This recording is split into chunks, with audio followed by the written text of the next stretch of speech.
Hi there. I'm Sarah. My sister cut me out of Thanksgiving just to impress her boyfriend's family. Not only was I left out, but I paid for the dinner I wasn't invited to. That wasn't the first betrayal, just the loudest one. For years I covered her rent, her tuition, even her designer shoes, while she told the world she was self-made. But when I finally stopped paying, she didn't break the silence. She made a spectacle. Why did my own mother take her side? And how far would they go to shame me into silence? Would you keep helping a family that erases you? I had just finished a job in Norwood, routine furnace maintenance for a retired couple. It was late November, the air thick with the smell of wet leaves and early frost. I was tired, but it was the good kind of tired. The kind that comes after a full day of work where everything ran smoothly, no last-minute part runs, no irate clients, just clean, honest labor. I swung by a specialty wine store on the way home, picked up a bottle of Merlot, the kind my mother always liked for the holidays. It was tradition. Same every year. The traffic wasn't bad. I was already imagining the dinner table, overloaded with Ruth's turkey, cranberry sauce in that ridiculous glass bowl, and Charlene's high-pitched laugh. It had been like this since Dad passed. Same house, same smells, same obligation to show up, no matter how complicated things felt. As I pulled up to a red light, I checked my voicemail. One new message. It was from Mom. Her voice was shaky, cautious. "Sweetheart, listen, Charlene's hosting this year. Her boyfriend's parents are coming and I just think maybe it's best if you skip Thanksgiving this time." I sat frozen. The light turned green. My foot stayed on the brake. She didn't even pretend to sugarcoat it, just cut and served like cold pie. I called her right back. "You're serious?" I asked. "It's not personal," she insisted. "Charlene just wants everything to look a certain way. Dorian's family are, well, they're very refined people." I clenched the wheel. "Because I fix furnaces for a living? Because my name doesn't come with letters after it?" Ruth sighed. "Please don't make this dramatic, Sarah. It's just, we don't want to make things uncomfortable." "We?" I asked. "Or Charlene?" "You know how she is. Image matters to her. She just doesn't want questions, that's all." Questions. Like how her Ivy League degree got paid, or who kept the lights on in her Brooklyn apartment those 4 years. I didn't argue. Not really. There was no point. That tone in her voice, soft but immovable, meant the decision had already been made long before the call. I drove home in silence. Didn't turn on the radio. Didn't touch the wine bottle beside me. When I got to my apartment, I set it on the counter, unopened. That year, the only thing I brought to Thanksgiving was my absence. Later that night, scrolling through my phone, I landed on Charlene's Instagram. She stood center frame, wearing a red cocktail dress, holding Dorian's hand. The dining room behind her was lit with candles, perfect and staged. Caption: "Grateful for those who matter most." No tag, no mention, not even a seat left open. I stared at it long enough for my phone to go dim. The next morning, I woke up earlier than usual, more out of habit than sleep. The apartment was quiet, untouched. I made coffee, sat by the window, and tried to move on. But some silences feel too loud to ignore. 2 days after Thanksgiving, the silence broke. Not from Charlene, not from Ruth, but from Lorraine. Around 7 p.m., just after I'd finished checking invoices for the week, a text popped up. "Lorraine, you need to see this, in person." I drove to her place, no questions asked. Lorraine was never dramatic. She didn't send cryptic texts unless it mattered. When I walked into her apartment, she didn't say hello. She just handed me her phone. Screenshots. 4 of them. The first was a conversation between Charlene and Dorian. She'd told him she was paying her own way through school, claimed she was managing a startup, called herself self-made. Another message. "If my sister comes around, it just complicates things. She's different. Dorian doesn't get that kind of world." I blinked, read it again. Charlene didn't just erase me, she rewrote me. I was no longer the sister who gave up vacations and dental work so she could graduate debt-free. I was now a problem to be edited out of her curated life. "She's been lying to him for over a year," Lorraine muttered. "I thought you should know before this blows up." I sat down hard on the couch. Images flashed, the MacBook I mailed her for her freshman year, wrapped in bubble wrap and a handwritten card. The night I drove 2 hours in a snowstorm to wire her rent. And now, I was the shame she hid. I guess she didn't think I'd ever find out, I said. Lorraine didn't answer. She didn't have to. Later that night, back at my apartment, I logged into my bank account. Auto transfer history, next scheduled, December 1st, $1,500. I hovered for a second, then hit cancel. A pop-up asked, "Are you sure?" Yes, I was. I even added a private memo in the transaction notes. She wants independence? Let her live it. It wasn't rage that moved my hand. It wasn't even revenge. It was the clarity of a final line being drawn, quiet, irreversible. I closed the laptop, leaned back, and breathed. There was no guilt, just the first taste of boundary. If I'm the shame in her story, then let me be the missing page she has to explain. I didn't sleep much that night. Not from regret, just a strange stillness, like walking out of a house and locking the door for the last time. The decision was final, but clean. No phone calls, no texts, not even a note. I didn't owe anyone a press release. The next morning, I brewed coffee and sat with my ledger, flipping through months of transfers labeled Charlene Rent Utilities. 5 years of them. What started as a 6-month helping hand had become a silent contract. And I had never once missed a payment, even when it meant saying no to myself. I remember the first transfer. She had just lost her part-time job at that tiny legal clinic and was 3 weeks behind on rent.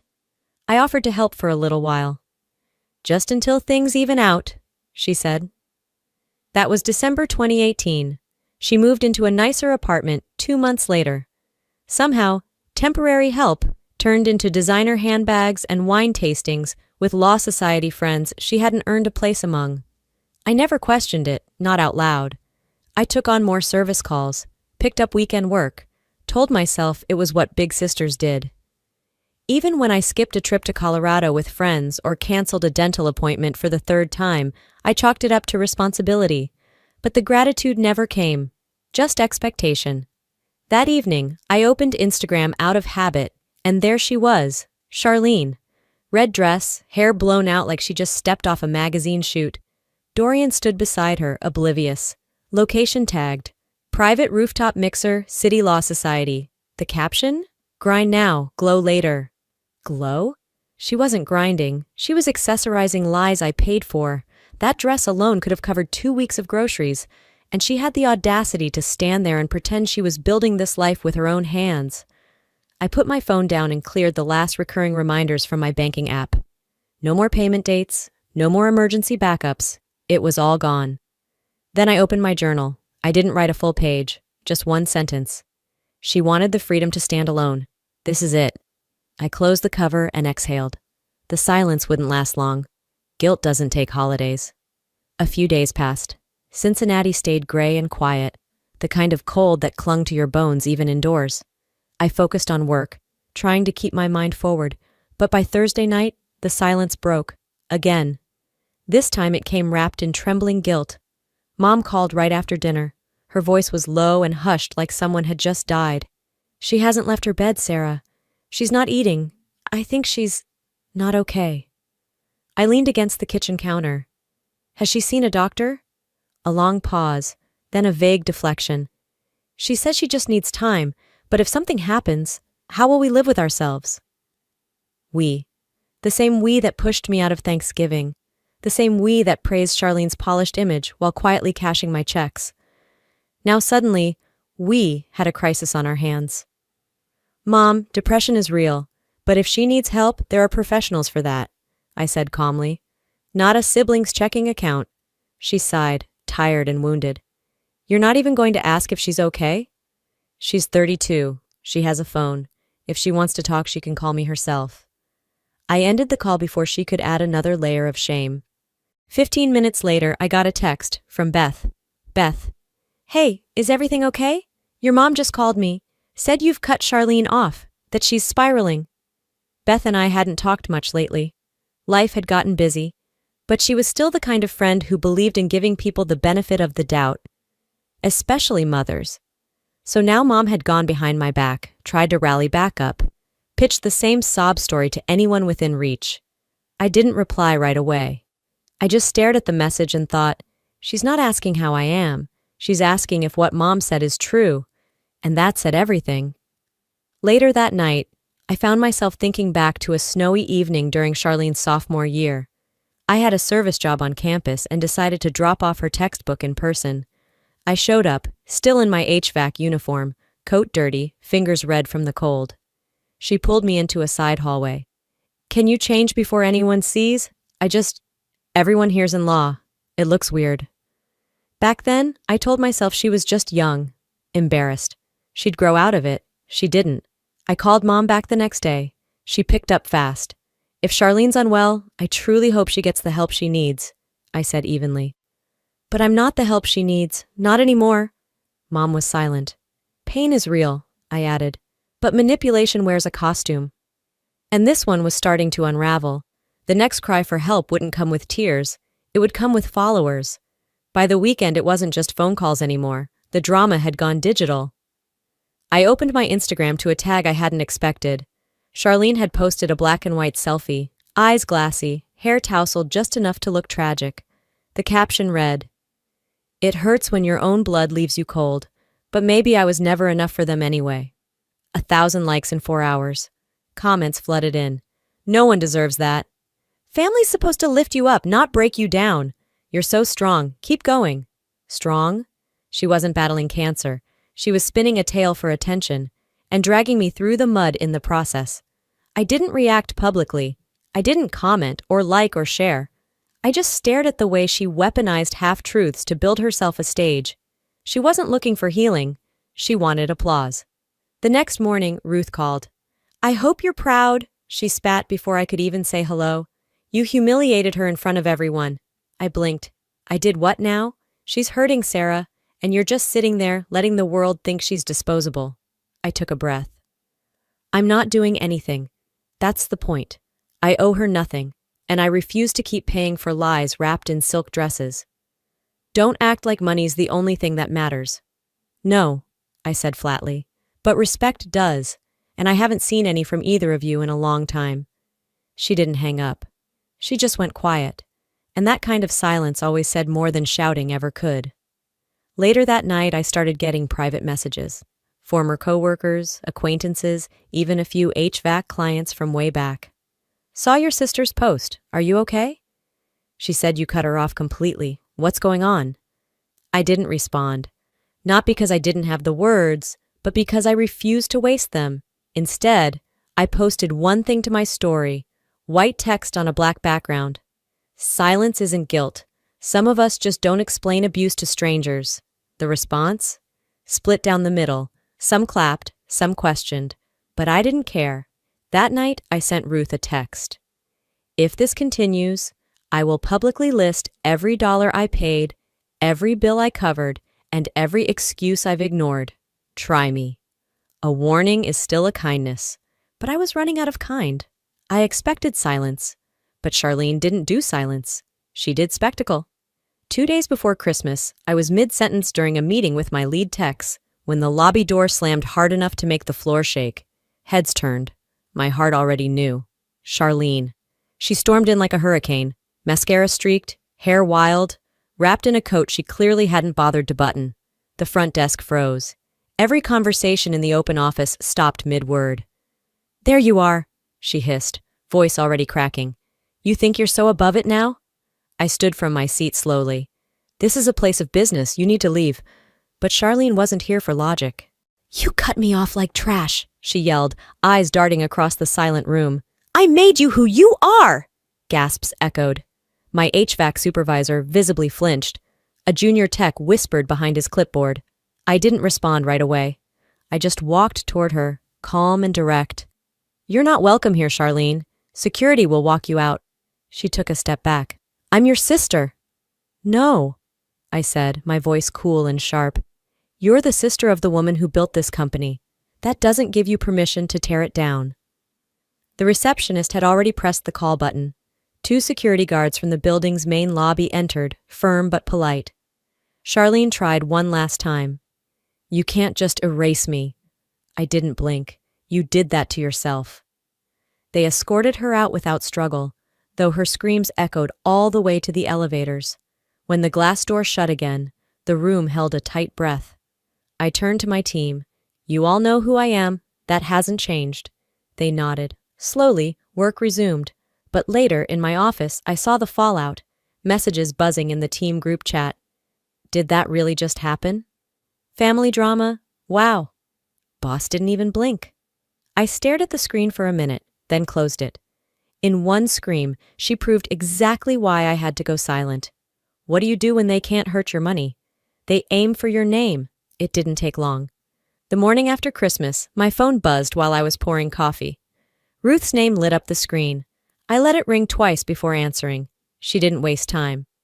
"I've been thinking, maybe it's time we sell the house." I blinked. "What house?" "The one on Linden Avenue, your grandparents' place. It's been sitting there, you know. Just taxes and repairs. If we sell it, the money could really help Charlene, get her back on her feet." I leaned against the counter. "So now we're monetizing memories?" She hesitated. "You both grew up there, you both benefited. It's only fair." There it was, the word, fair. As if decades of sacrifice boiled down to square footage and inheritance logistics. It wasn't about helping. This was pressure dressed as peace. I didn't argue. I ended the call politely, then opened a blank document, titled it, Charlene Contributions Rendered. I started listing. Rent paid, tuition covered, credit card bailouts, medical bills, every dollar, every month. It looked more like a lawsuit than a family history. I didn't send it. Not yet. That evening, Charlene posted again. A photo from when we were maybe 8 and 10, arms looped around each other in front of that very house. Her caption? "Some homes are only warm because someone used to care." It spread like spilled wine on white carpet. Sympathy rolled in. "Families are supposed to protect each other." "You deserve better, girl." "Blood doesn't make someone family." I didn't reply, just stared at it, then looked back at my unsent document. They didn't want the house. They wanted my silence, my consent, wrapped in guilt and signed with sacrifice. I grabbed my phone and texted Ruth. "If you push this, I'll contest every cent. Try me." They wanted me silent, obedient, ashamed. What they got was receipts. It came through Lorraine, of course it did. I was sipping tea by the window when her name popped up on my screen. "You might want to sit down," she said. "Why?" "Dorian dumped Charlene." I didn't move, just waited. "He found out, about everything, her tuition, the apartment, you. Apparently his mom did a little digging and connected dots Charlene thought were invisible." I closed my eyes. He said he was speechless, embarrassed, and done. The silence that followed wasn't heavy. It was honest. Later that afternoon, I opened my inbox. A new message, subject line, "Please read this." It was from Charlene. She began with the word sorry, then spent 3 paragraphs blaming fear, societal pressure, the need to keep up. She said people wouldn't respect her if they knew how much help she'd had. She ended with, "You can't let me drown, please." No mention of gratitude, no ownership, just another plea, framed as forgiveness. I didn't respond. The next day, my cousin Madison texted me. She didn't get the firm job. They asked for experience she couldn't fake. Her resume's paper thin. So there it was. Reality finally cashing in. No more borrowed shine. No more illusions curated for brunch tables and LinkedIn feeds. That evening, I made chamomile and opened Charlene's email again. Reread every word, then hit delete. I pulled a notebook from the drawer, wrote one sentence, slow and clear. "Survival is not selfish. Distance is not cruelty. Silence is peace." And I meant it. This wasn't revenge. It was reclamation. January light always felt cold, but that day, it didn't reach me at all. I sat on the edge of my bed, mug of coffee in hand, reading Ruth's text. "Come home. Everyone misses you. Let's make this right." There was no apology, no admission, just a polite plea wrapped in the same old fabric. Expectation. I didn't respond. I didn't even save the message. I deleted it, then turned off my phone and sat in the quiet. Later that week, I walked into my office. The space looked nothing like it had a year ago. Sleek panels, organized stations, new apprentices getting certified. A banner hung over the reception. Keynote speaker, Sarah Callahan, Women in HVAC 2025. It didn't feel like vindication. It felt like alignment. My effort finally standing without disguise. I checked the schedule, booked solid for 6 months. Midday, I opened Instagram. There it was. Another message from Charlene. This one came with a carousel of old photos. Birthday cakes, dress-up costumes. The two of us at 7 and 9, grinning with missing teeth. The final image was just text. Please don't forget who I used to be. I blocked the account. That evening, Lorraine stopped by after work. She dropped off a book and stood awkwardly at the door before saying, Aunt Joan called me a traitor for taking your side. I raised a brow. And? She smiled. I told her I wasn't picking sides. I was picking truth. That night I made tea and curled up by the window. The snow fell soft and quiet. My phone stayed off. I didn't feel triumphant. I felt whole. Some people think forgiveness means reunion, but it doesn't. Some doors stay closed because that's where the healing lives. Not all seats need to be refilled. Some just need to be remembered and left empty. Before I go, let me leave you with this. Sometimes walking away doesn't make you cold. It makes you sane. Setting boundaries with the people you love is never easy, but it's necessary when love is being weaponized. I learned the hard way that protecting your peace might cost you people, but never your dignity, and that's a price worth paying. If you've ever been made to feel like the villain for standing up for yourself, just know you're not alone. Silence isn't weakness, it's wisdom dressed in restraint.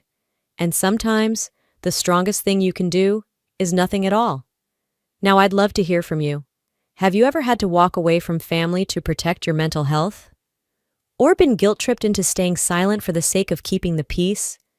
If this story hit home, drop a 1 inch in the comments, or tell me what state you're watching from. Didn't vibe with it? Let me know why. I read everything and I'm here to grow too. And if you're watching this late at night with a warm drink and too many thoughts, hey, you're in good company. Before you scroll on, hit subscribe so you don't miss the next real-life story that might just mirror your own.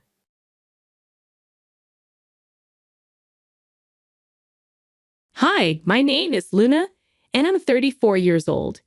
Today, I want to share a story that's both sad and funny. It's my way of honoring my late sister-in-law, who always found humor even in the toughest times. First, let me tell you about my brother Leo. He's younger than me and was my best friend growing up. But as we got older, we drifted apart, although we still met up once a week. When Leo went to college, he started partying a lot, barely attended classes, and dated many women. This worried me because he had always been a studious and kind person, but he seemed to be changing. Thankfully, after graduating, Leo got his life together. He found a great job and had a girlfriend named Alice. They dated for a year before he introduced her to me. Alice and Leo got married 2 years later, and Alice and I became good friends. She was funny, smart, and made Leo happy. Sadly, a year after their marriage, Alice was in a terrible car accident on her way to work. Leo called me, devastated, and I still get chills remembering that call. Alice was in the hospital for a long time. When she was finally discharged, the doctor told us she would live, but she was paralyzed from the waist down. Leo cried a lot, and it was hard for all of us. Leo became responsible for taking care of Alice, but one day she called me crying. She said Leo hadn't been around, and she was in a terrible state. I rushed over to help her.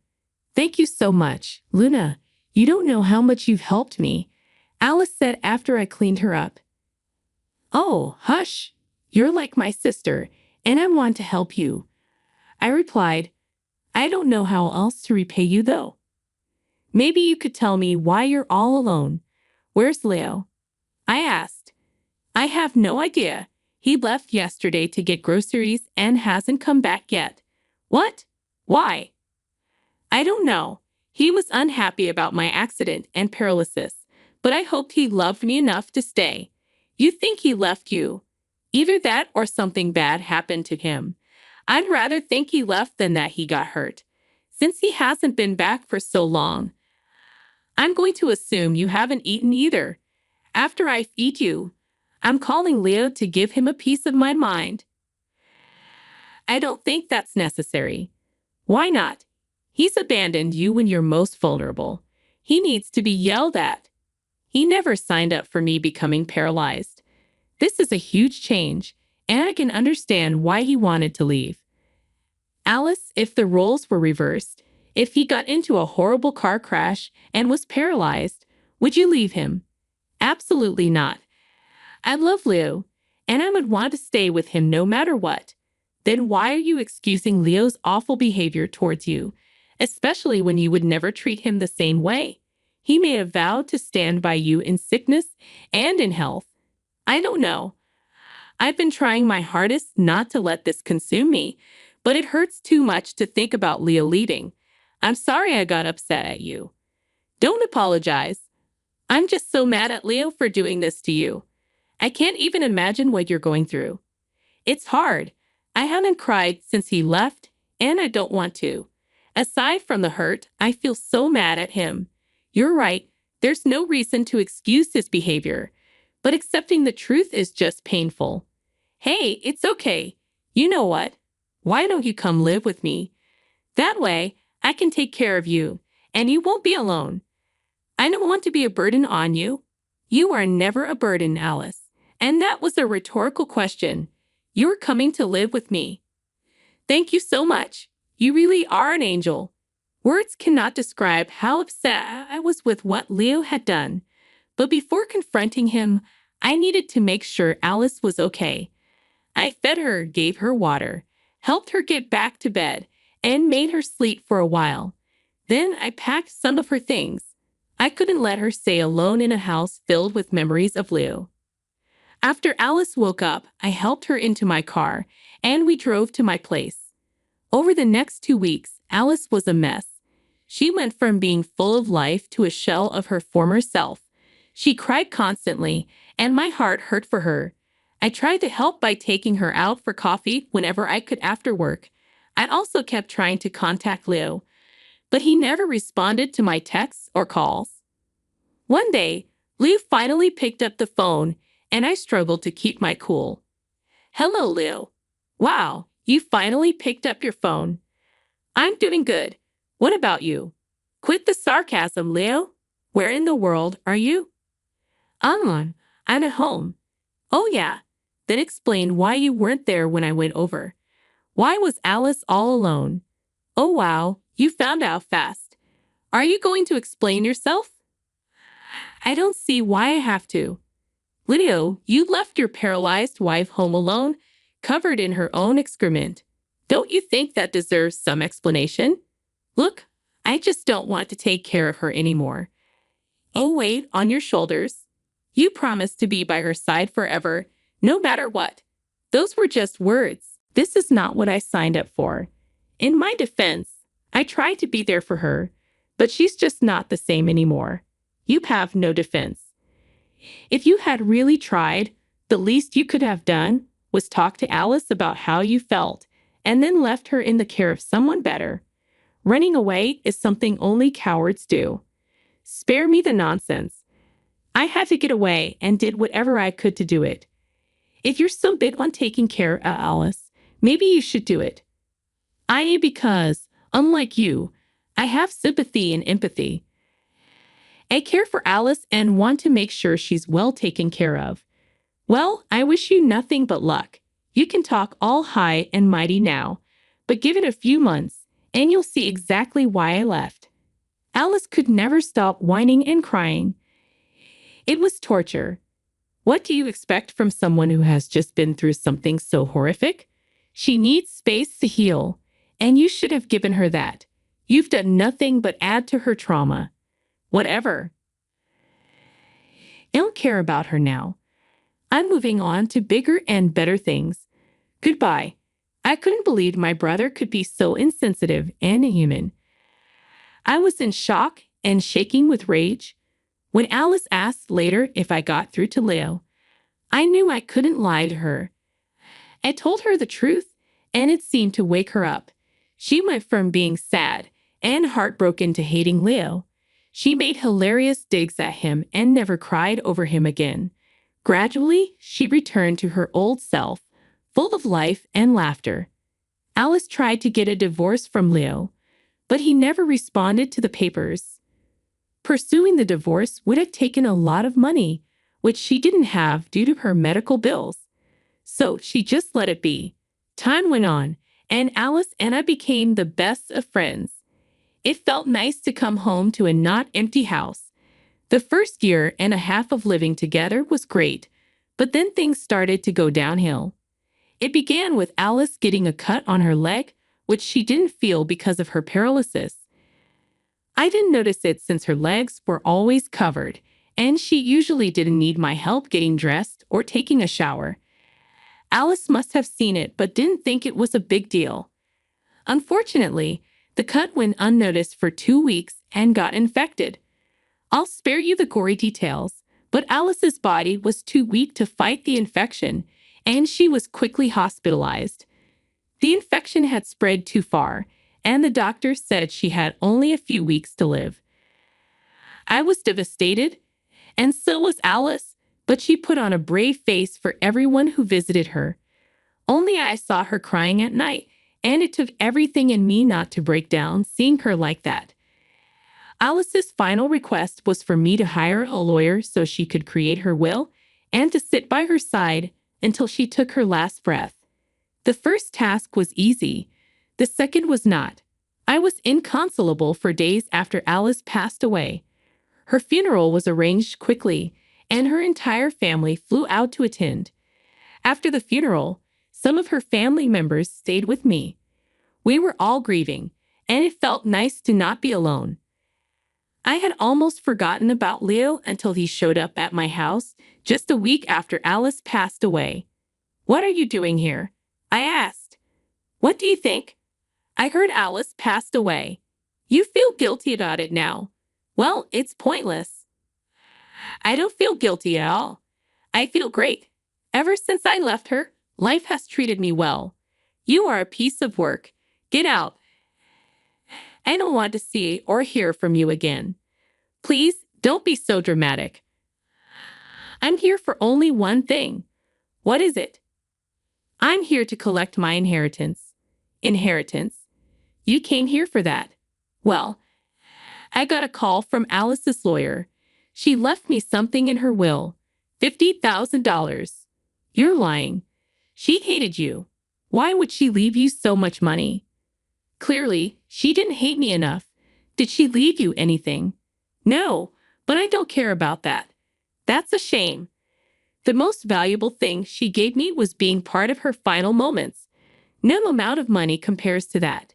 "Yeah, let's see those precious final moments of yours pay the bills. Look, you need to leave. Everyone's grieving right now. Come back in a few days to collect whatever you need." "No, I came for one thing, and I'm not leaving without it." "I can't help that you're jealous." "I'm not jealous. I know I'm a better person than you, and that's enough for me. Please." "I know you're upset Alice didn't leave you anything. You spent 2 years taking care of her like a fool, and she left you nothing. Leo, please get off my property right now. I'll call you when the inheritance is announced." "What if I say no?" "Is her lawyer there? I want to speak to her." "No, only a few family members and friends are here. You need to leave before you upset anyone. Everyone here hates you, so leave." "Fine, whatever. But this isn't over. I'm going to talk to her lawyer and see exactly what she left me. Then I'm going to flaunt it in your face until you cry. You'll regret calling me a horrible person because you'll see Alice for the monster she truly was." I couldn't believe Leo had the nerve to show up 2 years after abandoning Alice just to get his inheritance. It took every ounce of self-restraint not to punch him. I slammed the door in his face and went back inside. What upset me more was that Alice actually left him $50,000. I knew she hated him more than anyone, so why leave him anything at all? Maybe because he was still legally her spouse. The more I thought about it, the more upset I got, and I was already grieving enough. I didn't expect Alice to leave me anything. Living with her for the last 2 years didn't feel like a burden.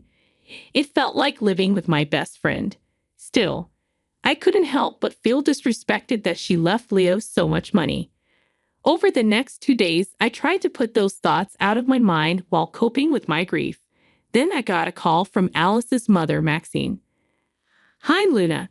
Are you free to talk for a few minutes?" "Yes, of course. How are you doing?" "Well, I'm getting by, I suppose. What about you?" "Same here. The house feels so empty without Alice. Thank you so much for helping her out. By the way, Maxine called me to talk. She said if I didn't live so far away and have 2 young children to take care of, I would have helped her out myself." I replied, "You don't have to thank me for anything, Maxine. Alice understood your situation and never wanted you to feel bad about not being able to help.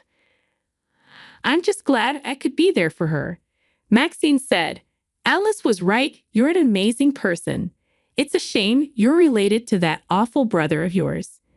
"I know, and I'm so sorry Alice had to go through everything with him. I never thought he could be so heartless." "You have nothing to apologize for. Besides, if Alice hadn't met your brother, she wouldn't have met you either. That's one way to look at it. Why did you call? Is something wrong?" "I wanted to tell you something about Alice's will." "I didn't see the will, but I don't think she left me anything." "What are you talking about? She left you her house." "What?" Leo came over and bragged about how Alice left him $50,000 and nothing for me. Maxine explained. Alice's lawyer called him to tell him about it. But there's more to the story. Alice hated Leo, especially after you helped her see his true nature. She asked her lawyer to call Leo right after she passed to give him his inheritance. But if she hated Leo, why did she leave him $50,000?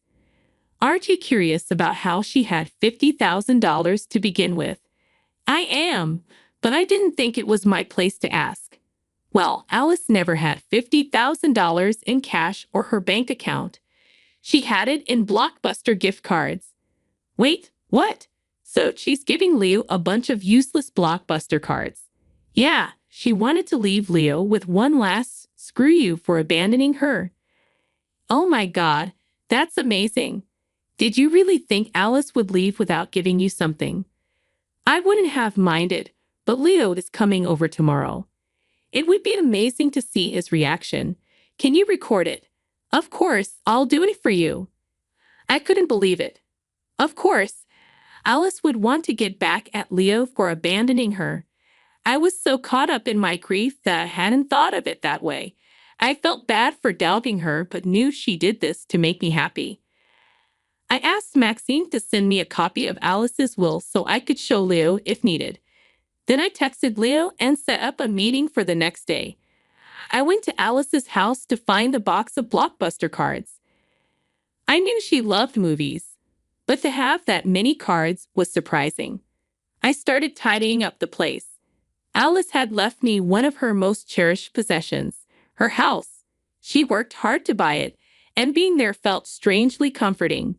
I found the box of Blockbuster cards and decided to spend the night there. The next day, around noon, Leo came to the house. He had a smug look on his face. I tried to keep a sad face so he wouldn't suspect anything. I set up my phone by the garage to record the whole interaction. "Hello, I'm here to collect my inheritance," Leo said. "Yeah, I know. I didn't think you'd come here to see me." "I kind of did. I wanted to see how pathetic you looked, and you do. Real classy to mock someone who's grieving. You're grieving someone who used you for care and left you nothing after they died. I'm not the villain you think I am." "I don't think you're a villain." "I know you are. Enough chit-chat. Give me my inheritance." "All right, here you go." I handed him a box. "A box? I don't get it. Is the money in here?" "Oh yeah. Why don't you open it?" "These are all Blockbuster cards." "Yes, and they're worth $50,000. You're so lucky." "What is this? Are you playing around with me?" "Nope. This is what Alice left you. Don't lie to me. I will file a case against you for withholding my inheritance. No need to get so worked up, Lou. Here's a copy of her will.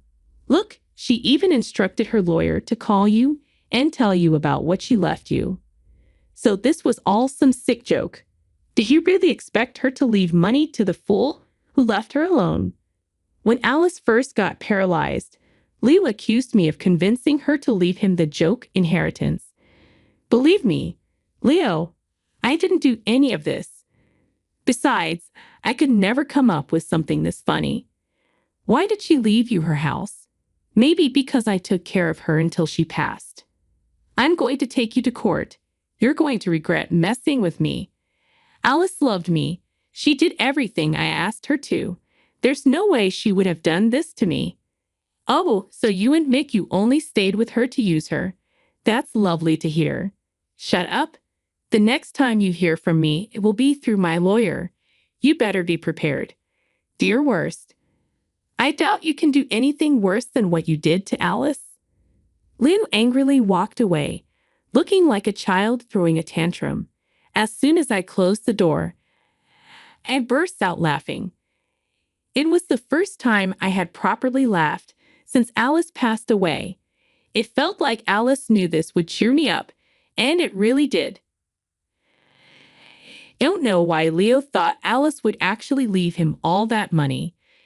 Leo stuck to his word and tried to take me to court for influencing Alice to change her will. So I hired a lawyer too. Before we could file an official complaint, our lawyers thought it would be best to try to settle our issues without involving the court by holding a meeting. At this meeting, I showed Leo's lawyer all the proof I had against him.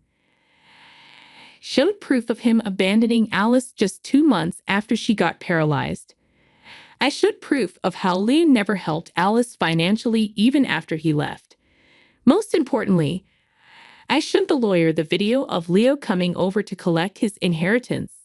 Needless to say, his lawyer did not want to take up his case after that. If anything, if Leo did take the case to court, he'd be held in contempt for abandoning his spouse and not helping her out financially. Leo tried to hire a few more lawyers after that, but he could never manage to officially take the complaint to court. He eventually gave up on trying to get back at me that way. Instead, he took to social media to slander me. He made a lot of posts on Facebook, ranting about how I was the worst sister and how I manipulated his late wife into leaving him nothing. When I initially recorded our interaction on the day Leo came to pick up his inheritance, I had only shared it with Alice's mother, Maxine. We both had a hearty laugh over it. The only other people who saw the video were my lawyer and the few lawyers Leo involved when he tried to file a case against me. I never showed anybody else that video because I didn't think it was right to humiliate Leo anymore. But since he took to social media and tried to make me seem like the bad guy, causing me to receive a lot of messages from family and friends telling me that what I did wasn't right, I decided it wouldn't be right to stay silent. So I posted the video on my account and then swiftly blocked Leo. Everyone who once criticized me quickly took my side and apologized for assuming things without asking me for my side of the story. Leo's in hot water with everyone, and many of our family members have cut ties with him. It turns out he had lied to them about how he'd been taking care of Alice. He told them he had to move to another state for work and left her in my care. Everyone had been praising him, but none of them knew the truth. I don't know what happened to Leo after that, but it's nice knowing he finally faced the consequences of his actions. As for me, I'm doing a little better. I'm still grappling with Alice's passing, but I've decided to live in her house so I can feel like she's still there with me. Thank you so much for listening to my story, and I hope you enjoyed it.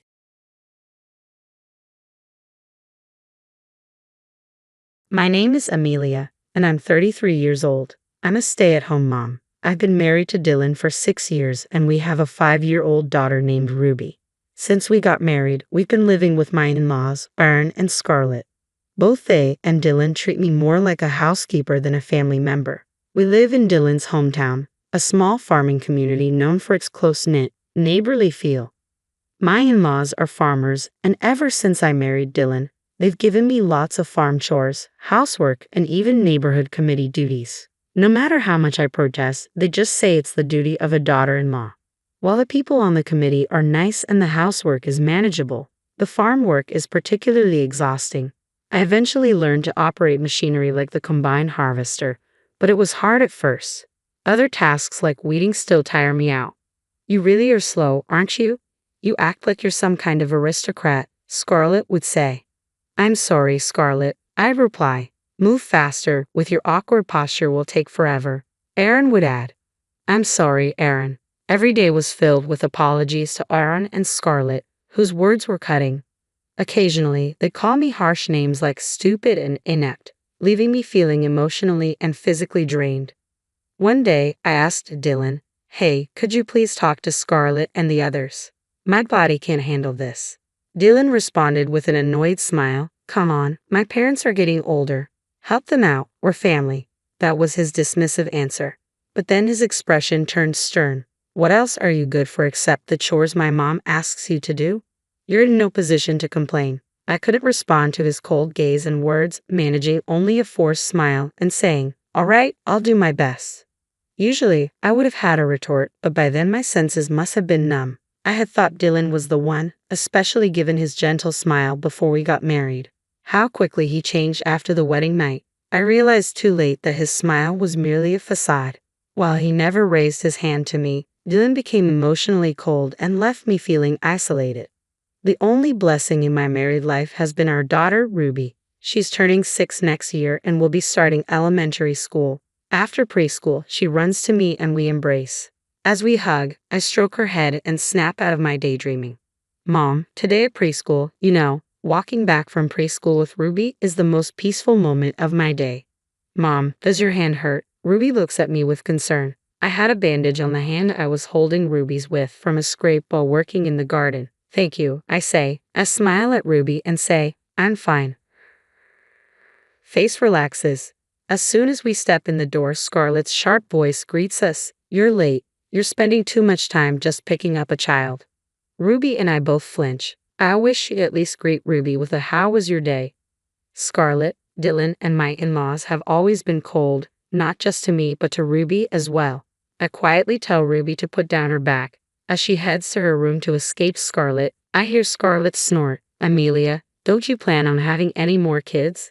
Ruby is already 5, Time for a baby boy. I sigh internally. Here we go again. My in-laws are traditional and always nag me about needing to have a son. While I stand there grimacing, Scarlett seems to remember something. Lillian and the whole family are coming for summer vacation this year. Unlike you, she's a good wife and has given birth to 2 sons. Show her some respect. Lillian is Dylan's sister and my sister-in-law. She lives in Boston with her husband, Stephen, and their 2 sons, Leon and Glenn.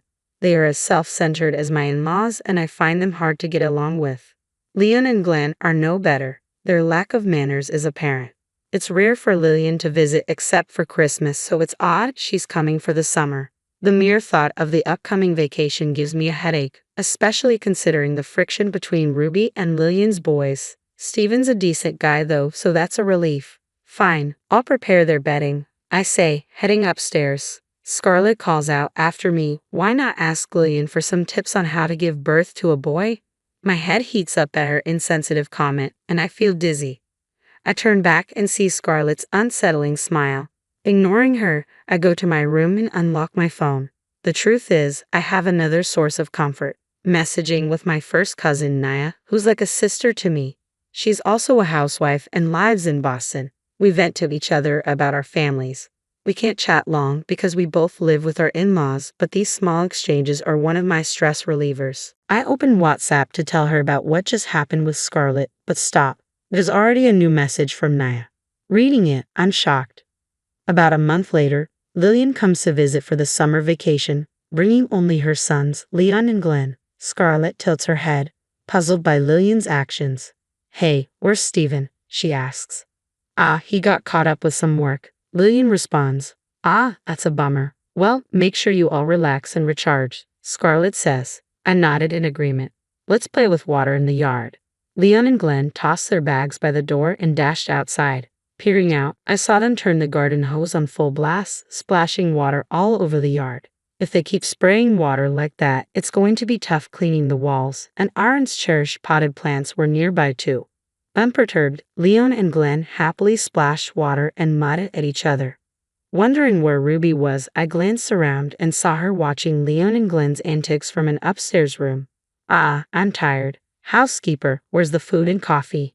You're as slow as ever, Lillian said, sprawling on the sofa after tossing her bag in the living room and cranking up the air conditioner. I silently poured coffee into a cup and set it down with a clatter in front of Lillian. A bit of coffee sloshed out of the hastily placed cup. The room fell silent, perhaps shocked by this uncharacteristic move. Excuse me, do you even know your place? Lillian glared at me, visibly angry. Dylan, who was nearby, looked surprised, and my mother-in-law was also visibly angry. The old me would have apologized immediately, but today was different. Looking down at the seated Lillian, I finally spoke. Small world, isn't it? Your affairs with my first cousin's husband. You're done. Caught off guard by my sudden words, my mother-in-law and Dylan tilted their heads in confusion, but Lillian was visibly shaken, her eyes wide and her face pale.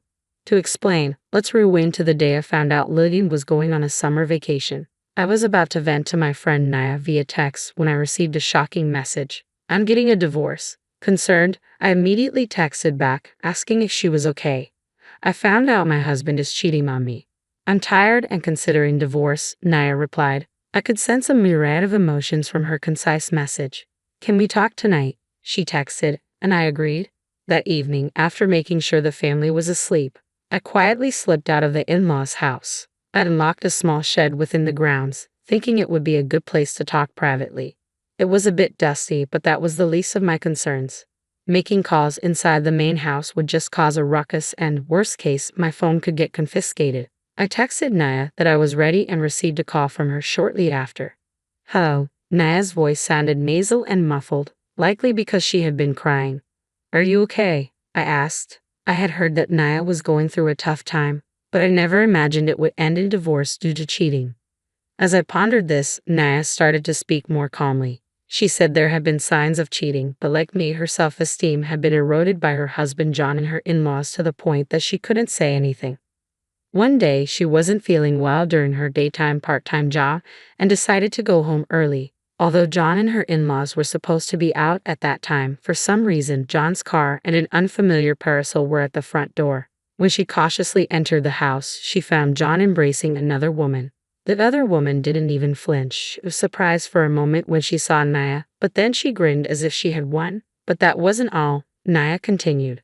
Apparently, John's affair partner was my sister-in-law, Lillian. I thought her face looked familiar. When I heard her name from John, I realized she was someone I saw at your wedding, Amelia. At this revelation, I was speechless. I heard that John was pretty infatuated with Lillian and was talking about remarrying her after divorcing Naya. When I heard that, I woke up. What am I doing? Naya said, then added, so, Amelia, how about you and I free ourselves from all this? I was taken aback by her sudden proposition. She explained that we should both divorce and start new lives. Naya's words ended up drastically changing the trajectory of my life, and that brings us to now. Upon hearing my words, Lillian's face turns pale, and she trembles while my in-laws angrily accuse me of making no sense. But when they see Lillian's face, they quickly realize the truth. My in-laws start interrogating Lillian. Naya and I are like sisters. That's why I can't forgive you even more, I tell Lillian.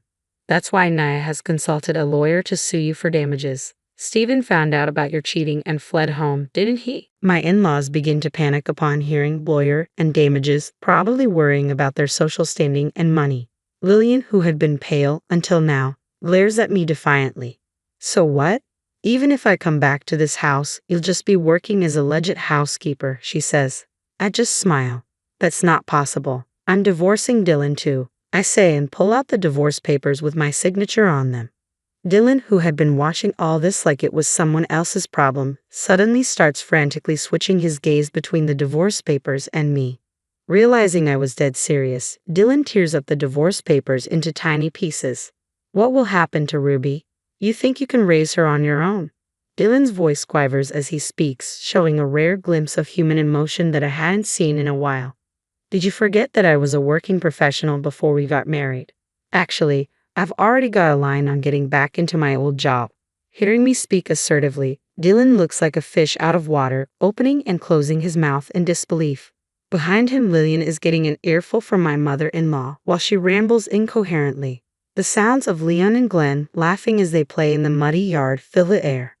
I pull out a spare set of divorce papers I had prepared for just such a moment. I've also decided to file a claim for damages against you, Dylan and Scarlett.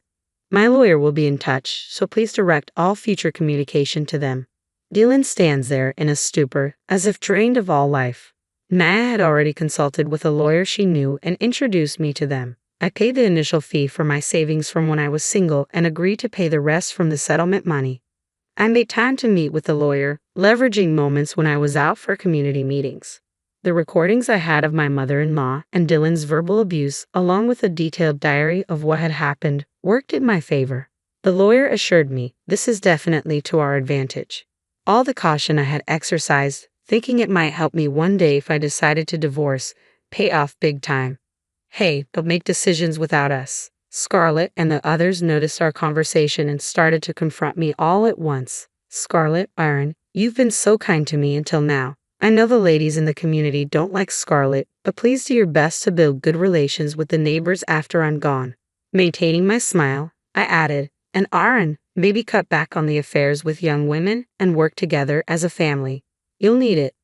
I slyly revealed Aaron's affairs while expressing my gratitude for everything. In a way, I truly am grateful to this family. I figured if I could manage with them, I'd be fine wherever I go. Upon hearing me, Scarlett and Lillian both turned their eyes towards Aaron. I had once witnessed Aaron cheating and had kept quiet about it, but now that we are getting divorced and becoming strangers, there is no reason to stay silent.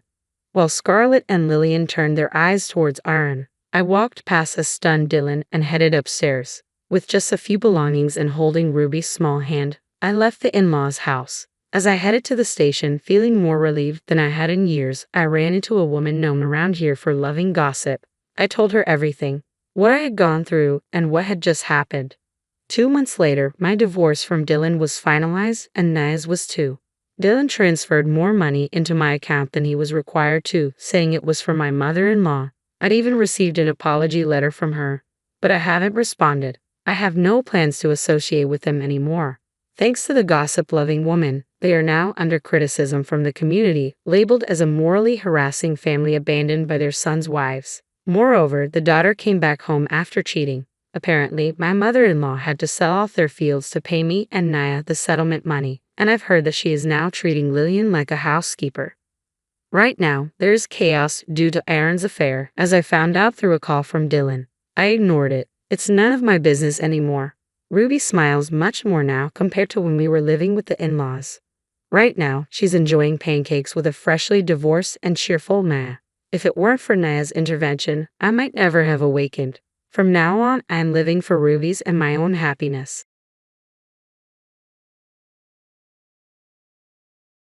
I am Alice, a 33-year-old sales executive at an e-commerce company in Winona. I have a happy family with my husband Scott, my son Oliver, and my mother-in-law Ruth. I grew up in Philadelphia and had a happy childhood. I got married at 18 while still in college, studying business management. My parents, who loved me a lot, were against it because they worried about my future.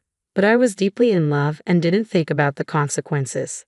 My boyfriend and I seemed perfect for each other. We rented a place to live and worked multiple odd jobs to make ends meet because our families had cut us off. We had our first child when I was 19. At first, everything was going well, and we managed our parental duties.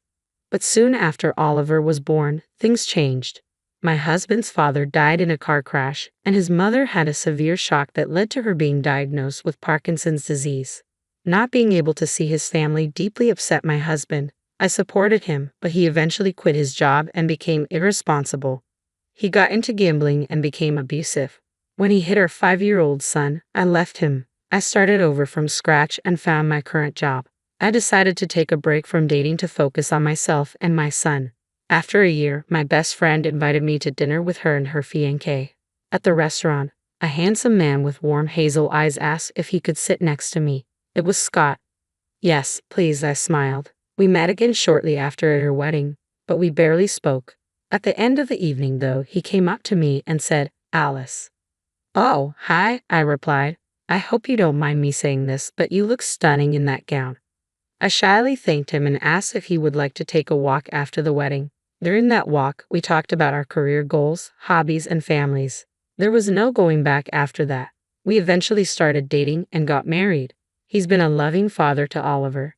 Every year on Oliver's birthday, we visit a new city. Scott has literally been the only father Oliver has ever known.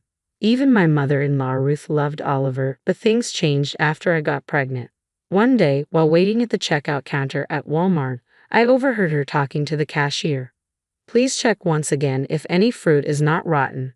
My daughter-in-law is pregnant and I do not want her to get sick. Oh, congratulations. Will this be your first grandchild?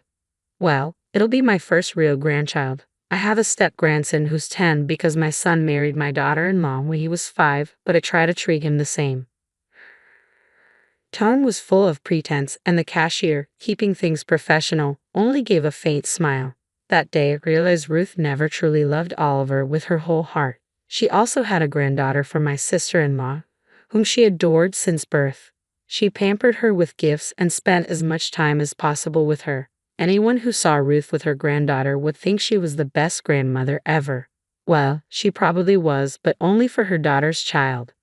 One morning, I woke up to a loud argument between Ruth and Scott. Are you out of your mind? No way I'm letting you do this, Ruth shouted. Mom, please. Oliver is my son, and I want to bring him up in the best way. I don't need any more children, Scott replied. I was furious to hear that Scott didn't want to have a biological child, and that Ruth was mad at both of us. Scott and I had discussed this the night before, and I had strongly advised him against it. Hey, what about the family lineage? Oliver is your grandchild, and he will continue our family line. I'm not listening to this erratic decision. If you decide not to have kids, I will end my life, Ruth threatened. You were just being ridiculous. All right, I promise we won't do that, Scott said. Tell me, did she brainwash you into this? What? No, Mom. She told me you would be upset about this and that I shouldn't bring it up. This is solely my decision. I didn't want a strained relationship with my mother-in-law. She had been very accommodating before, and I didn't know what caused the differential treatment. But I was sure we could win her over again with our love. I didn't know that was my biggest misconception. We were at a farmhouse for Ruth's birthday, and we were eating apples. She had already eaten 2 apples but wanted more. Scott refused. Then Oliver playfully whispered into her ear, Don't worry, Grandma. I will sneak an apple for you upstairs. Scott commented, What's going on over there? But Ruth was not amused and said in a stern, accusatory voice, Oliver, it is not good to sneak any food because of choking. You should not learn to pick food without asking an elder. I stepped in and said, What you are saying is true. But he knows it's not appropriate. He was just joking around with you. Yes, I am her apple dealer. We laughed, but she retorted, It's even worse that he is trying to be my favorite. He shouldn't learn favoritism either. I was heartbroken to see my baby's face fall. All he was doing was trying to bond with his grandmother, who once loved him dearly. My husband could not take it. Mom, you know how much he loves you, right? He would never do anything to hurt you. Yeah, I'm sure you love him very much, she replied coldly. One day, I was cuddling with Oliver when she saw it and exclaimed, Alice, what are you doing? You were pregnant, and you were crushing your belly. It's not good for the baby. Don't do that before your delivery. Am I not even allowed to love my son? I wondered how rational that was, but I silently complied because I did not want any drama. Hell broke loose one day on Oliver's 12th birthday. Scott wanted to host a big party. We had invited many relatives, colleagues, and family friends. All of Oliver's friends were there too. We were preparing to cut his cake when suddenly my sister-in-law's daughter came crying up to my mother-in-law, who was standing beside me. She claimed that Oliver had hit her and pushed her to the ground. Her anger knew no bounds. I could sense she was losing her sanity. Before I could try to calm her down, she went up to Oliver and, without asking either child what it was about, slapped him. You have gathered a lot of guts, haven't you? Creating a scene on your birthday. Get out of the house. Oliver flinched at the impact of the slap and fled from the house, crying. I went after him. After some time, I came back and had to shout at her, "What are you doing? It's his birthday. At least hear what he has to say. Stop siding with your son. I've neglected the fact that he forgets where he has come from. I have tolerated him enough." Mom, do you even know what the fight was about? They had an argument about you. She told Oliver you are not even her real grandson and continued to mock him, after which Oliver pushed her to the ground. She glared at me. I said, I absolutely do not condone his behavior for any reason, but I wonder where she learned this from. My mother-in-law was speechless for a moment. It was then that we finally found out the reason behind her selective behavior towards her grandchildren. It's pretty normal for me not to have affectionate feelings for him because he was born by an outsider and not my son. No matter what, the children of my biological children will always be dearer to me than your son. She turned away and continued, I'm going to love your baby more. This is completely reasonable, and that is how most grandmothers feel. They just don't say it. I couldn't believe my ears when she spilled her secrets. It was like a bolt from the blue, leaving us utterly flabbergasted. Where on earth did she pick up this old-school notion? Who was the sneaky influencer behind it all? And how in the world did she end up thinking like this? Her whole rationale had us all dumbfounded and at a loss for words. Oliver also told me how his grandma used to tell his sister before him that his brother or sister would be mommy and daddy's real child. I asked him what else grandma told him, and he shared how she had been telling him that he wasn't really her sister. I saw my mother-in-law look away with a hint of guilt. Now Oliver thinks that he is extra special to us because we don't want him to realize how his little brother or sister is always going to be grandma's favorite grandchild. What have you been feeding into his mind? I demanded. I didn't lie about anything. It is the truth, and he must realize it, she said. Unfortunately, Scott was away on a business trip when this happened. The next day, I told him everything. I'm not surprised at all, he said. She's always been quite cold towards him, sometimes acting as if he doesn't exist. I remember times he never received even a simple happy birthday from his grandmother, let alone gifts. She never shows any interest in his life, never asks how he's doing at school or about his friends. Scott then tried to talk to her. What you have done is too much, Mom. I have accepted it in bringing up Oliver as my own child. So what difference does it make? It makes a lot of difference, Scott, and it matters to me. Don't you even think of judging me. You can't force me to love your son. That's never going to happen. I don't feel he's my grandchild, and you'll have to get over it. But Scott was unyielding. No, Mom, it's you who'll have to get over not seeing us anymore. We don't need this kind of toxicity in our lives, and we definitely don't want our child to experience it. I want you to leave my house this instant. Shock and betrayal rushed through her face. She gaped at her son. Though I didn't want my husband to live away from his mother or to shun her this way, I thought it was for the best. It's not like we need her. We could be perfectly fine on our own. Being a grandmother to a child who loved her so much is a privilege, and she tossed it away by her own choice. Too bad for her. As much as it upset us, we had to make this decision. However, she wouldn't give up. That's not fair. You can't leave your elderly mother on the streets. I can sue you. Do whatever you want. You cannot see your grandkids from now on. You will be a bad influence on them anyway, Scott responded. Since she said that, I low-key hoped that when she got older, she wouldn't try to crawl back to us asking for help because our doors would be closed to her. If that's how you truly feel about me and my son, then you should not be a part of my children's lives. I will disown you legally and make sure you are not able to fill their minds with poison anymore, Scott said. He packed her things and she went to stay at her native home in Florida. Meanwhile, she kept threatening us over the phone and asserting her rights over the house and her grandchildren. She even bad-mouthed me to her relatives, blaming me for separating her from her son. Blinded with rage, Scott and I blocked her on everything after sending her a text detailing her actions that we heard from Oliver and his cousin, how it was absolutely unacceptable, and how she'd never see her grandkids until they were much older and could understand the world around them so they wouldn't be swayed by her words. We didn't hear from her for a long time after that. One day, we got an anonymous call saying my mother-in-law was admitted to a hospital after breaking her pelvis in the bathroom. There were chances she would never be able to walk again. Scott got frantic upon hearing this and rushed to be by her side. No matter how good a father Scott was, he was a son too. Though he was mad at his mother for what she did, he couldn't hide the fact that he loved her. Honey, I think stopping her from seeing the kids is inhumane. Now she's old and infirm and would want to be with her family in these difficult times. She's just a bit old-fashioned. Scott got a little emotional. I met her in the hospital, and she told me how being alone on the hospital bed made her realize how unpredictable life is and that she didn't know karma would hit her this way. I think we should bring her back home, he said, holding my hand and looking into my eyes. I don't have the heart to leave her alone at this time, and I cannot keep going back and forth to Florida that often. I hope you understand. Of course, honey, it pains me too to see her this way. No matter what, she is your mother and you should tend to her right now. I agreed. It's going to be a bit difficult with Oliver, but I believe she has realized that she was wrong. A few days later, she got discharged from the hospital, and we brought her home. Things were going smoothly, and I thought we had finally come together as a happy family. One day, Oliver was playing around the house when he accidentally slipped and hurt his elbow. We were unexpectedly visited by officials from the social services department a few days later. They said they had received a complaint that my husband and I neglected our child because we were eagerly awaiting the arrival of our own baby. The claim was substantiated when they saw the injury mark on Oliver's elbow and assumed we might have physically abused him. They attempted to forcefully take him away. I was scared and tried my best to convince them otherwise, but they wouldn't listen. They took my baby away.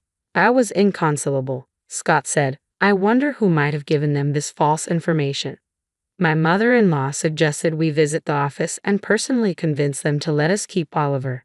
After a lot of hue and cry, we were finally able to get him back and prove that they might have received a malicious call. But as we prepared to take Oliver home, he softly mumbled to me, "Don't leave me with Dad, Mama. I'm scared of him." This came as a surprise to me since he had never said that before. Scott was shocked too.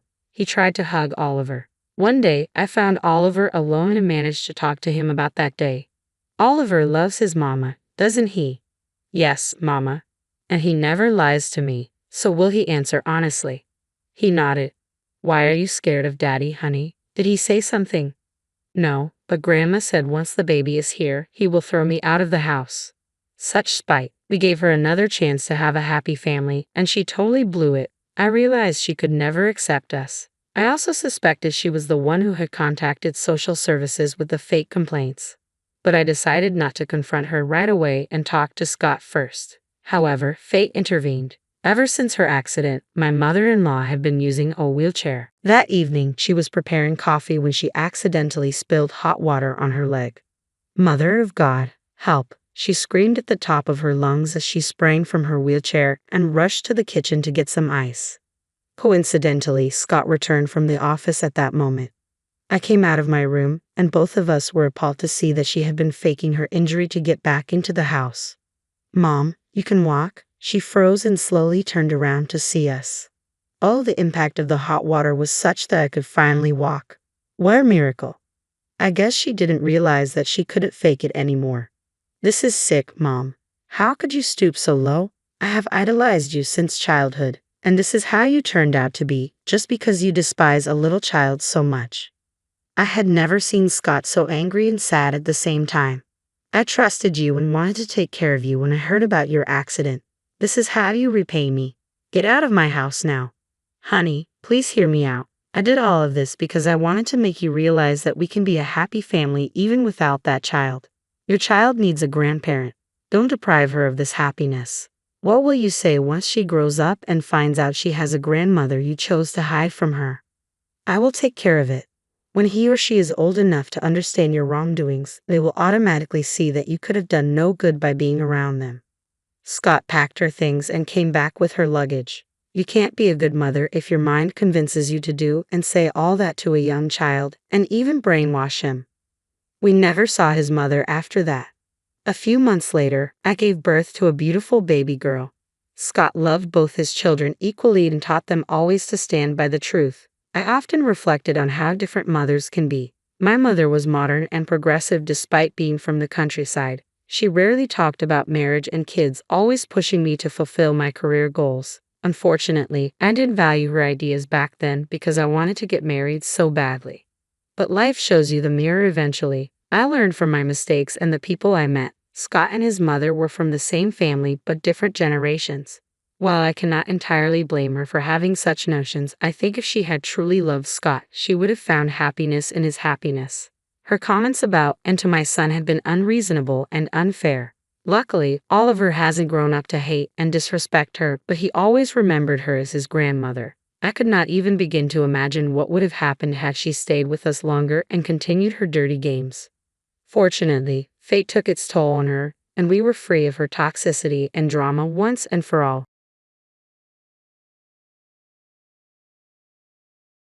My mother-in-law, Effie, said to me, "If you don't go on the trip I planned, you're no longer part of this family.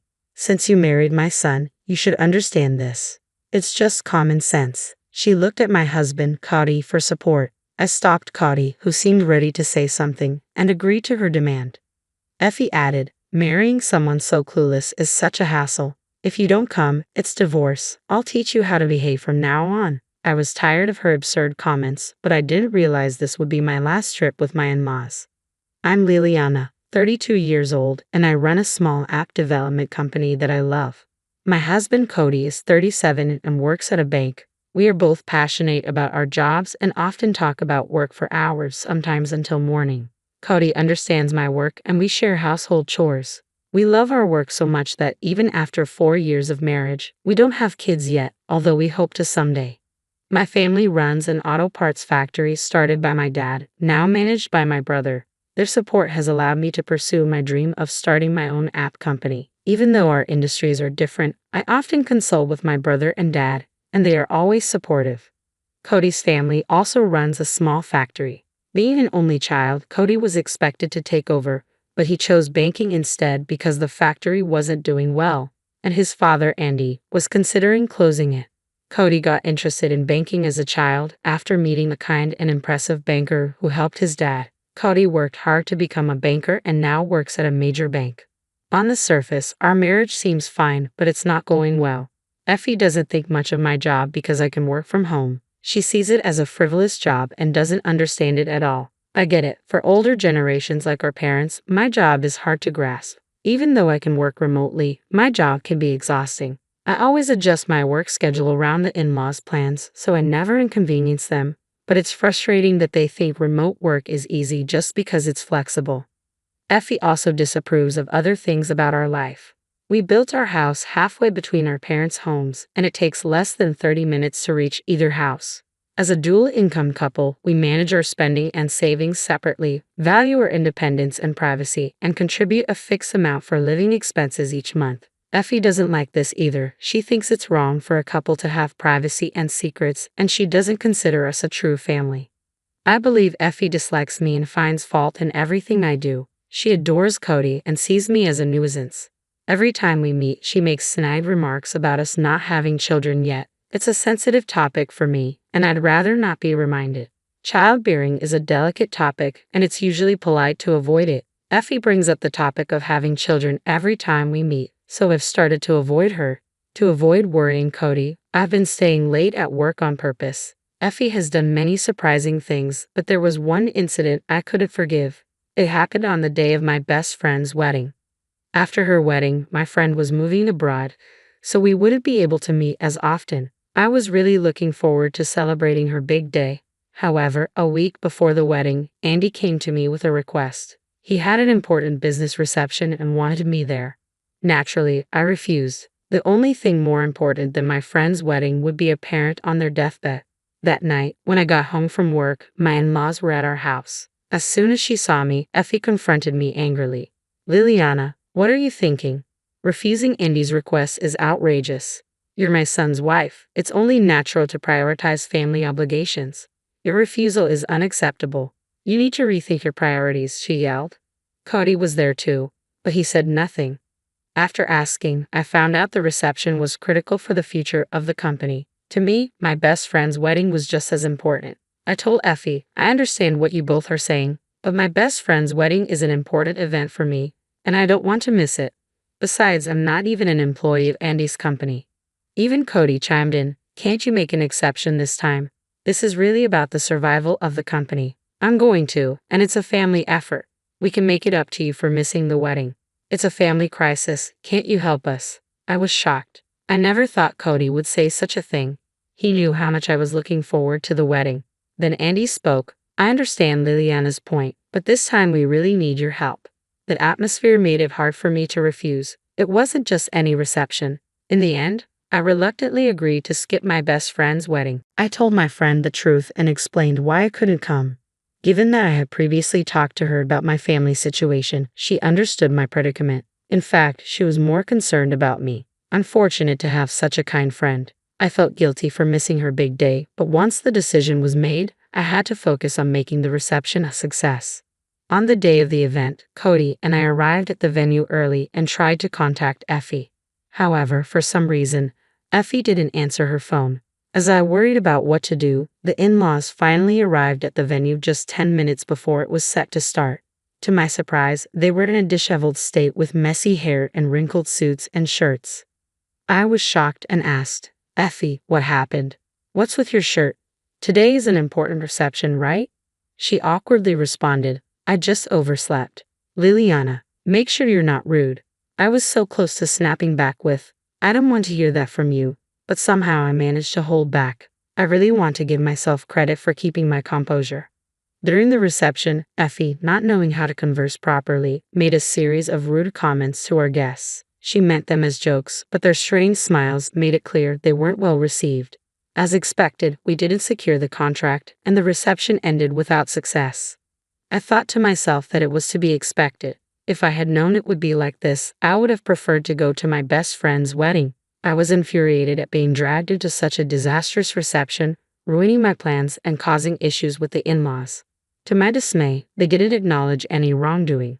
According to them, after such a lavish reception with no contract, it's almost like dealing with con artists. Good thing we didn't make a deal with such strange people, they said. I was speechless with astonishment. How can they be so blissfully unaware?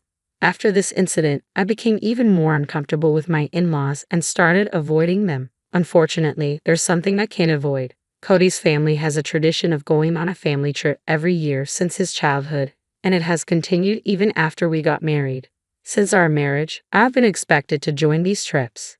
Effie brings up the topic of having children every time we meet, so I've started to avoid her. To avoid worrying Cody, I've been staying late at work on purpose. Effie has done many surprising things, but there was one incident I couldn't forgive. It happened on the day of my best friend's wedding. After her wedding, my friend was moving abroad, so we wouldn't be able to meet as often. I was really looking forward to celebrating her big day. However, a week before the wedding, Andy came to me with a request. He had an important business reception and wanted me there. Naturally, I refused. The only thing more important than my friend's wedding would be a parent on their deathbed. That night, when I got home from work, my in-laws were at our house. As soon as she saw me, Effie confronted me angrily. "Liliana, what are you thinking? Refusing Andy's request is outrageous. You're my son's wife. It's only natural to prioritize family obligations. Your refusal is unacceptable. You need to rethink your priorities," she yelled. Cody was there too, but he said nothing. After asking, I found out the reception was critical for the future of the company. To me, my best friend's wedding was just as important. I told Effie, "I understand what you both are saying, but my best friend's wedding is an important event for me, and I don't want to miss it. Besides, I'm not even an employee of Andy's company." Even Cody chimed in, "Can't you make an exception this time? This is really about the survival of the company." "I'm going to, and it's a family effort. We can make it up to you for missing the wedding. It's a family crisis. Can't you help us?" I was shocked. I never thought Cody would say such a thing. He knew how much I was looking forward to the wedding. Then Andy spoke. "I understand Liliana's point, but this time we really need your help." The atmosphere made it hard for me to refuse. It wasn't just any reception. In the end, I reluctantly agreed to skip my best friend's wedding. I told my friend the truth and explained why I couldn't come. Given that I had previously talked to her about my family situation, she understood my predicament. In fact, she was more concerned about me. Unfortunate to have such a kind friend. I felt guilty for missing her big day, but once the decision was made, I had to focus on making the reception a success. On the day of the event, Cody and I arrived at the venue early and tried to contact Effie. However, for some reason, Effie didn't answer her phone. As I worried about what to do, the in-laws finally arrived at the venue just 10 minutes before it was set to start. To my surprise, they were in a disheveled state with messy hair and wrinkled suits and shirts. I was shocked and asked, "Effie, what happened? What's with your shirt? Today is an important reception, right?" She awkwardly responded, "I just overslept." "Liliana, make sure you're not rude." I was so close to snapping back with, "I don't want to hear that from you." But somehow I managed to hold back. I really want to give myself credit for keeping my composure.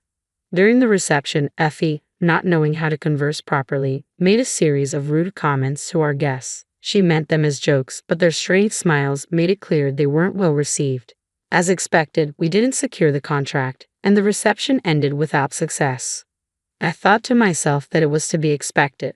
If I had known it would be like this, I would have preferred to go to my best friend's wedding. I was infuriated at being dragged into such a disastrous reception, ruining my plans and causing issues with the in-laws. To my dismay, they didn't acknowledge any wrongdoing. According to them, after such a lavish reception with no contract, it's almost like dealing with con artists. Good thing we didn't make a deal with such strange people, they said. I was speechless with astonishment. How can they be so blissfully unaware? After this incident, I became even more uncomfortable with my in-laws and started avoiding them. Unfortunately, there's something I can't avoid. Cody's family has a tradition of going on a family trip every year since his childhood, and it has continued even after we got married. Since our marriage, I've been expected to join these trips. But I'm always stuck with the chores and driving, arranging hotels, booking meals, and researching tourist spots. All these tedious tasks are my responsibility. If I dare to voice my opinion, I'm immediately shut down with "don't overstep." Even when we visit tourist spots, I'm often left to stay in the room, never getting to visit places I like. Honestly, I dread these annual family trips and always hope I might fall ill on the day. Now, this year's trip season has arrived. Despite their claims of being financially tight, my in-laws insist on a lavish trip as usual. I was tasked with finding the hotel. I planned meticulously to keep Effie, who's always complaining, in a good mood. Since I'm the only one who doesn't drink, I'm the default driver. I don't mind this as it spares me from their conversations. However, a crisis occurred just before the trip. I received news that my mom had collapsed and was in critical condition. In such a situation, going on a trip, even a short one, was out of the question. I lost my composure, thinking I needed to see my mom as soon as possible. It was the day before the trip, so I decided to cancel and started preparing to go to the hospital. Cody offered to come to the hospital with me, but I refused. I felt like he was implying my mom wouldn't make it, which I didn't want to hear. When Cody and I went to tell Effie we couldn't join the trip, she exploded in anger. "You're saying you can't go on the trip I planned. If you don't come, you're no longer family. As my son's wife, it's common sense to prioritize the family trip, right?" "Right, Cody." Effie said this, seeking agreement from Cody. Effie interrupted Cody, who looked like he wanted to say something, as if to say she wouldn't entertain any opposing opinions. In that situation, I was so dumbfounded that I couldn't find the words to speak. Nothing could be more important than being with my mom in her critical condition. Just as I was about to respond, my brother called. It seems mom's condition is serious but a bit stable. I expressed my desire to rush to her, but he said visiting isn't possible right now due to a contagious disease outbreak. He mentioned that if she recovers, we could arrange a short visit later, so there was no point in coming immediately. Hearing this, I hesitated about what to do. Noticing my indecision, my brother asked what was wrong. I honestly explained the situation about the trip and my current dilemma. My brother, a bit angry, made a good suggestion. I hadn't thought of it in my distress, but the trip destination was near my parents' home. He assured me that I could quickly get to my family's house from the hotel if needed and there shouldn't be any problem. Indeed, that's true. If I can't visit the hospital, staying at home or at the hotel doesn't make much difference. Accepting my brother's suggestion, I told Effie, "All right, I'll go on the trip." Effie responded, "Goodness, if you had said that from the start, I wouldn't have had to get angry. It's hard to marry someone so naive. As long as you understand, if you don't come, it's divorce. Honestly, I'll have to re-educate you from now on." Cody looked surprised, but we agreed to go on the condition that I could leave for the hospital if needed. Effie remarked, "It would be trouble if our driver suddenly disappeared, right?" "Oh good, you're part of this family now, so our needs come first. Remember your role as my son's wife. This is a major event. The family trip should be your top priority." Her triumphant attitude and obvious excitement really irked me, but to avoid further trouble, I decided to endure it. On the day of the trip, I was so worried about Mom that I couldn't put down my phone, yet Effie was drinking beer from the morning. The back seat of my car, which I was driving, turned into a party scene. I was surprised to see Cody joining in the drinking. However, this was a trip for which everyone had rearranged their schedules. I told myself that it would be nice if everyone could enjoy the trip since we had all made the effort to come. During the trip, Effie's whims were relentless, demands to stop for the bathroom immediately or to go to the grocery store for more alcohol. I felt like a servant, but I was prepared to endure such things. That's when my mobile phone rang. It was a call from my brother, thankfully informing me that Mom had survived. Her condition had stabilized and she had regained consciousness. The diagnosis was subarachnoid hemorrhage. However, I couldn't be completely at ease yet as there were concerns about potential after effects. It was reassuring to have my brother keeping me updated as I was feeling anxious. When I shared the news of my mom's recovery with my in-laws, Effie commented, "If she's better, there's no need to bother us with such news. You're making a big deal out of nothing." Then Andy added, "Exactly, no need to spoil our trip with such grim news. We're supposed to be enjoying ourselves." I was disgusted that Andy shared Effie's view and didn't want to think of these people as my family. During the trip, it made a ruckus in the hotel, drinking and partying, which was truly embarrassing. This incident deepened my distrust of my in-laws. Thankfully, Mom's condition remained stable and there was no need to rush to the hospital, allowing us to complete the trip and return home. I was relieved. While I was sorting out the laundry, Effie came to our house. Wondering what it could be this time, she said, "You have a dryer at your house, right?" "We don't have one, so let me use it," and showed up with loads of laundry. I was exasperated and replied, "There's a laundromat with dryers. I have laundry of my own, and I'm using it right now, so it's not possible." She retorted, always so stingy. "Once you're done, it's fine. I'll come to pick it up tomorrow. Leave it finished by then," and attempted to leave her laundry in our washroom. Cody stepped in. "Go to a laundromat. Liliana is tired, and she has to work tomorrow. It's not possible." Effie got angry, feeling her son was defending me. She left in a hurry, spewing insults and slamming the door, leaving the laundry behind. In hindsight, if things had been different that day, maybe the course of events would have changed later. Effie returned and said, "During the trip, I realized something. Liliana, you lack the awareness of being married to Cody. We might face similar situations in the future. Since we couldn't discuss it, I've decided that Liliana should make a decision." She put a family contract and divorce papers on the table. I was speechless. What even is a family contract? It was ridiculous and confirmed my belief that she can't have a normal conversation. The saving grace was Cody's reaction. He said, "I have something to say. If you keep imposing your biased views on us, I'll cut ties. I can't deal with this anymore." "What do you think Liliana is? She's not your servant or housekeeper. You're the one who's mistaken about your position." Effie was stunned. Until now, Cody had hardly ever opposed anything. It wasn't because he agreed with Effie's ideas, but rather he kept quiet to avoid the hassle. Following Cody's words, Effie's anger turned towards me. "You've changed Cody since marrying him. He used to be so sweet. It's crazy for him to talk to me like that. You must have brainwashed him.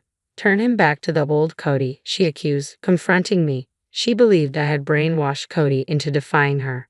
Then Cody spoke up for me. "The one doing the brainwashing is you. Always going on a rampage without listening to anyone's opinion.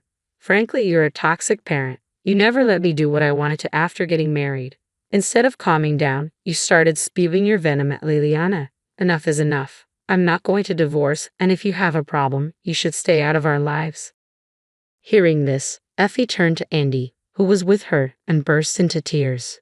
Andy responded, "If that's what Cody thinks, then fine. We'll cut ties. Do whatever you want," and stormed out. I was surprised but happy that Cody stood up for us like that. Feeling frustrated, I told my brother about this. He became furious, saying he couldn't stay silent if they were acting this way. He decided to take action, which led to a tragedy in the in-laws' family. It turns out my brother's company was a client of my in-laws' company. We had kept our family's company name a secret to avoid creating a power imbalance. The in-laws had no idea they were dealing with my family's company. But with things as they were, we couldn't continue like this. Though I had been patient, avoiding mixing business and personal matters, it had reached its limit. My brother had been having issues with them not meeting deadlines. "You can't cherish those who don't cherish you," he said. I discussed it with Cody before talking to the in-laws, and he agreed. Cody also said he had had enough. My brother ended the contract with the in-laws company. It was a business decision, They had been a problematic company, not paying on time and missing deadlines, but we had tolerated it because it was Cody's family's business. There was no longer a need for that.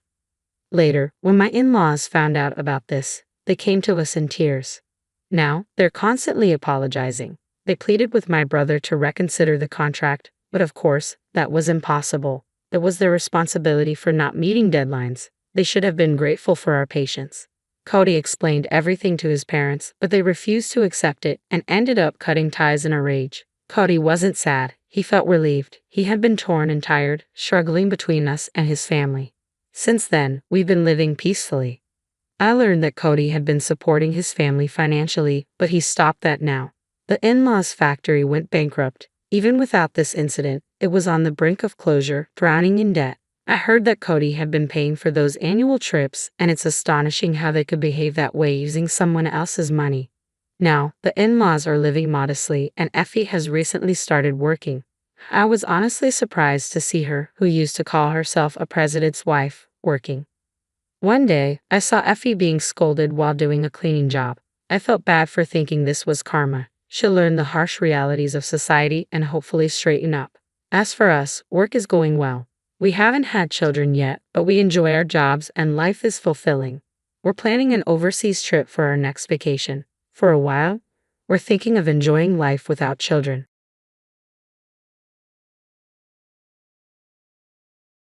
My mother-in-law, Jenny, has always been awful to me. She constantly criticized my weight and appearance. My husband, Atlas, is very handsome, while I'm just average and curvy, though he's very fit. Despite our differences, we love each other deeply. However, Jenny couldn't accept me as her daughter-in-law, calling me ugly and fat. She frequently mocked me and claimed Atlas would leave me soon. Frank, Atlas's father, was kind and never mean to me, so I hold no grudges against him. Even on my wedding day, Jenny approached me to say Atlas wouldn't stay married to me, predicting he'd get bored and leave soon. She claimed she hadn't tried to ruin our wedding because it was doomed anyway. What should have been the happiest day of my life was tainted by her cruel words. After we married, Jenny regularly made hurtful comments and warned Atlas against starting a family with me, acting like our marriage was destined to fail. About a year and a half into our marriage, Atlas had enough and decided to have minimal contact with her. We were prepared to keep our distance until something surprising happened. We found out I was pregnant with a boy. Though unplanned, we were thrilled. Atlas and I knew we had to tell his parents. He wanted to give Jenny another chance, hoping she might change for her grandson. Though I had doubts, I agreed. We decided to visit his parents and share the news in person. Jenny was happy to see Atlas after a period of low contact. When we arrived, Jenny was excited to see Atlas but froze when she noticed my slightly protruding belly. "What is that? Are you pregnant?" she asked. "Yes, Jenny, I'm pregnant," I confirmed. "Is she telling the truth? Atlas, are you too having a child?" she questioned further. "Yes, Mom, that's why we're here. We wanted to tell you and Dad in person that we're expecting a boy," Atlas replied. Frank was overjoyed, hugging and congratulating us repeatedly, reacting just as we had hoped. Jenny, however, stood frozen and slowly backed away with a shocked expression on her face. I was immediately taken aback by her behavior. After a moment, she started shaking her head in disbelief and said, No, this can't be happening. Tell me this is a joke." "What do you mean, Mom? Why would this be a joke? We are really expecting a child. Aren't you happy for us?" Atlas asked. "No, I am not happy for you. I'm extremely mad right now," Jenny replied. "Why, Mom? What's the matter?" Atlas questioned. "That woman cannot have my grandson. No, this can't happen to me," Jenny said. "What's the matter, Mom? Why are you reacting this way?" Atlas asked again. "What were you thinking? Getting her pregnant? Atlas, she is completely unfit to have my grandson. She has the worst genes, and my grandson will turn out to be ugly and dumb," Jenny exclaimed. Everyone was stunned by what Jenny said. Even Frank was in shock because he hadn't expected Jenny to react so badly to this good news. Atlas was speechless, staring at his mother in disbelief. I was high on hormones and immediately started to cry because I felt utterly humiliated. I quietly sobbed, struggling to form words. Frank was the first one to break the silence. "What are you talking about, Jenny? Have you gone mad?" Frank asked. "No, I haven't gone mad, but our son sure has. Look at what he did, Frank. This is horrible," Jenny responded. Oh my God, Mom, really? Tell me what's so horrible about what I did. Atlas retorted. First, you married that ugly, fat woman and didn't listen to me when I said she doesn't belong in our family. Then you went ahead and got her pregnant. How could you be so careless, Atlas? Now my grandson will look like his ugly mother, and I'll have to accept that, Jenny ranted. I couldn't believe she would call her own grandson ugly if he turned out to look like me. I know I'm not the best looking person, and I can tolerate her insults to an extent, but calling my future child ugly was too much. In my pregnancy-induced rage, I yelled through my tears, "How can you call your own grandson ugly, Jenny? I can understand that you don't like me, but how can you judge your unborn grandson? If he turns out like you, I swear I'll have a heart attack." I thought that once Atlas married you, he would realize what a big mistake he'd made and divorce you to find a better girl. But now I see that you've baby-trapped my son and absolutely destroyed his life, Jenny accused. Baby-trapped your son, Jenny? Is that what you're saying? How can I baby-trap him when we are already married? I cried. You knew he would leave you sooner or later. Who would want to stay with you, let alone have a baby with you? Jenny continued her tirade. Jenny was being incredibly cruel to me that day. She was crying and lamenting how her grandchildren would now be ugly like me. I was already feeling a little more insecure because of the pregnancy weight gain, and coupled with Jenny's horrible comments, I wanted to just bury myself in a hole. I started to cry loudly because Jenny had successfully ruined the happiness I felt from being pregnant. Atlas rushed to my side to comfort me while I sobbed. Jenny sat there looking pissed but also with tears in her eyes. Frank didn't know what to do and sat there in disbelief. After a while, Atlas looked at his mother with the most disgusted and angry expression I had ever seen on his face. He held me close to him and said to his mother, "You have crossed all limits today, Mom. How could you make my pregnant wife cry? You need to apologize to her right now." "I'm not apologizing to that woman. You need to wake up and open your eyes, Atlas. This woman isn't worth your time," Jenny retorted. "She is my wife, Mom. I love her and she's more than enough for me. I'm going to start a family with her, and nothing makes me happier than this," Atlas said firmly. "You should have listened to me and taken precautions so that she didn't get pregnant. God knows whose baby she's carrying. Maybe she slept with someone else and is trying to pass off the child as yours. But then again, who would want her?" Jenny spewed more vitriol. "Shut the hell up, Mom. How dare you speak about Faith like that? Who gave you the right to insult her? I'm telling you one last time, Mom. Apologize to my wife right now," Atlas demanded. "No, I won't apologize to her. I meant every word I said, and I don't want her to have my grandson. It's the truth," Jenny stubbornly insisted. Atlas now looked even angrier. Jenny was adamant that she hadn't done or said anything wrong. She huffed, crossed her arms, and refused to look at me, probably because she couldn't stand the sight of my pregnant belly. Atlas noticed it all, and then said it in an eerily calm voice. "So you don't want my wife to carry your grandson, right?" "Yes, I don't want that woman to give me a grandson," Jenny affirmed. "Well then, you will no longer have a grandson or a son anymore," Atlas declared. "What do you mean, Atlas?" Jenny asked, shocked. "I mean that my family and I will be going no contact with you, Mom. You don't want an ugly daughter-in-law, grandson, as you put it. Very well, you won't have to associate with us anymore," Atlas stated. Jenny was taken aback when Atlas said that she wouldn't be in our lives anymore. She was in shock, and so was I. I had hoped Atlas would stand up for me, but I never expected him to cut ties with his mother so decisively. I hadn't realized that Atlas would talk about cutting Jenny off entirely. No one had expected that. Jenny looked at Atlas in disbelief and said, You would cut me off for that worthless woman." "She is not worthless, Mom. Faith is my everything, and so is my child. I have no problem cutting you off to protect my wife and child from you," Atlas replied firmly. "How can you even think about that, Atlas? I'm your mother. I carried you for 9 months and brought you into this world," Jenny argued. "I'm grateful for that, Mom, believe me, and that's why I hadn't cut you off sooner. But I draw the line when you act so viciously towards my wife and child," Atlas explained. "You're not thinking straight, Atlas. You cannot cut me off for Faith. You cannot keep me away from my grandchild," Jenny protested. "Well, watch me do that, Mom. You've already said what you said. Now it's time for you to face some consequences," Atlas stated. Jenny kept asking Atlas if he was serious, insisting that he was being unfair and that she was only looking out for him and his unborn child.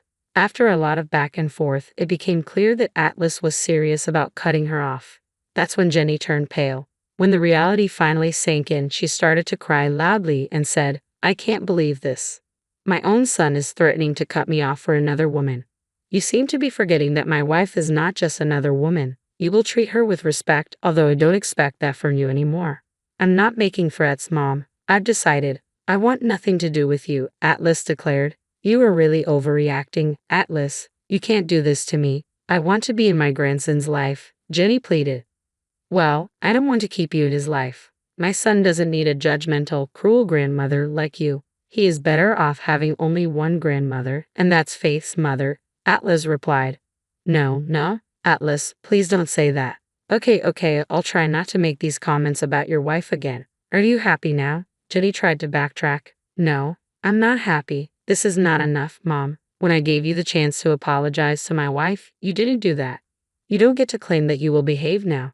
I'm already telling you that I will try to act civil. If you really love that wife of yours so much, I'll deal with it. I've been dealing with her anyway, haven't I?" Jenny said desperately. "I don't believe a word out of your mouth anymore, Mom. You've been nasty to my wife and insult her every chance you get. That's why I went low contact with you in the first place. I came back here with Faith because I thought you would be happy to hear about our pregnancy. Now that I know how you feel, I don't want me, my wife, or my child around you," Atlas asserted. Jenny suddenly remembered that we had gone low contact with her after she repeatedly humiliated me. She realized that Atlas might cut her off for good.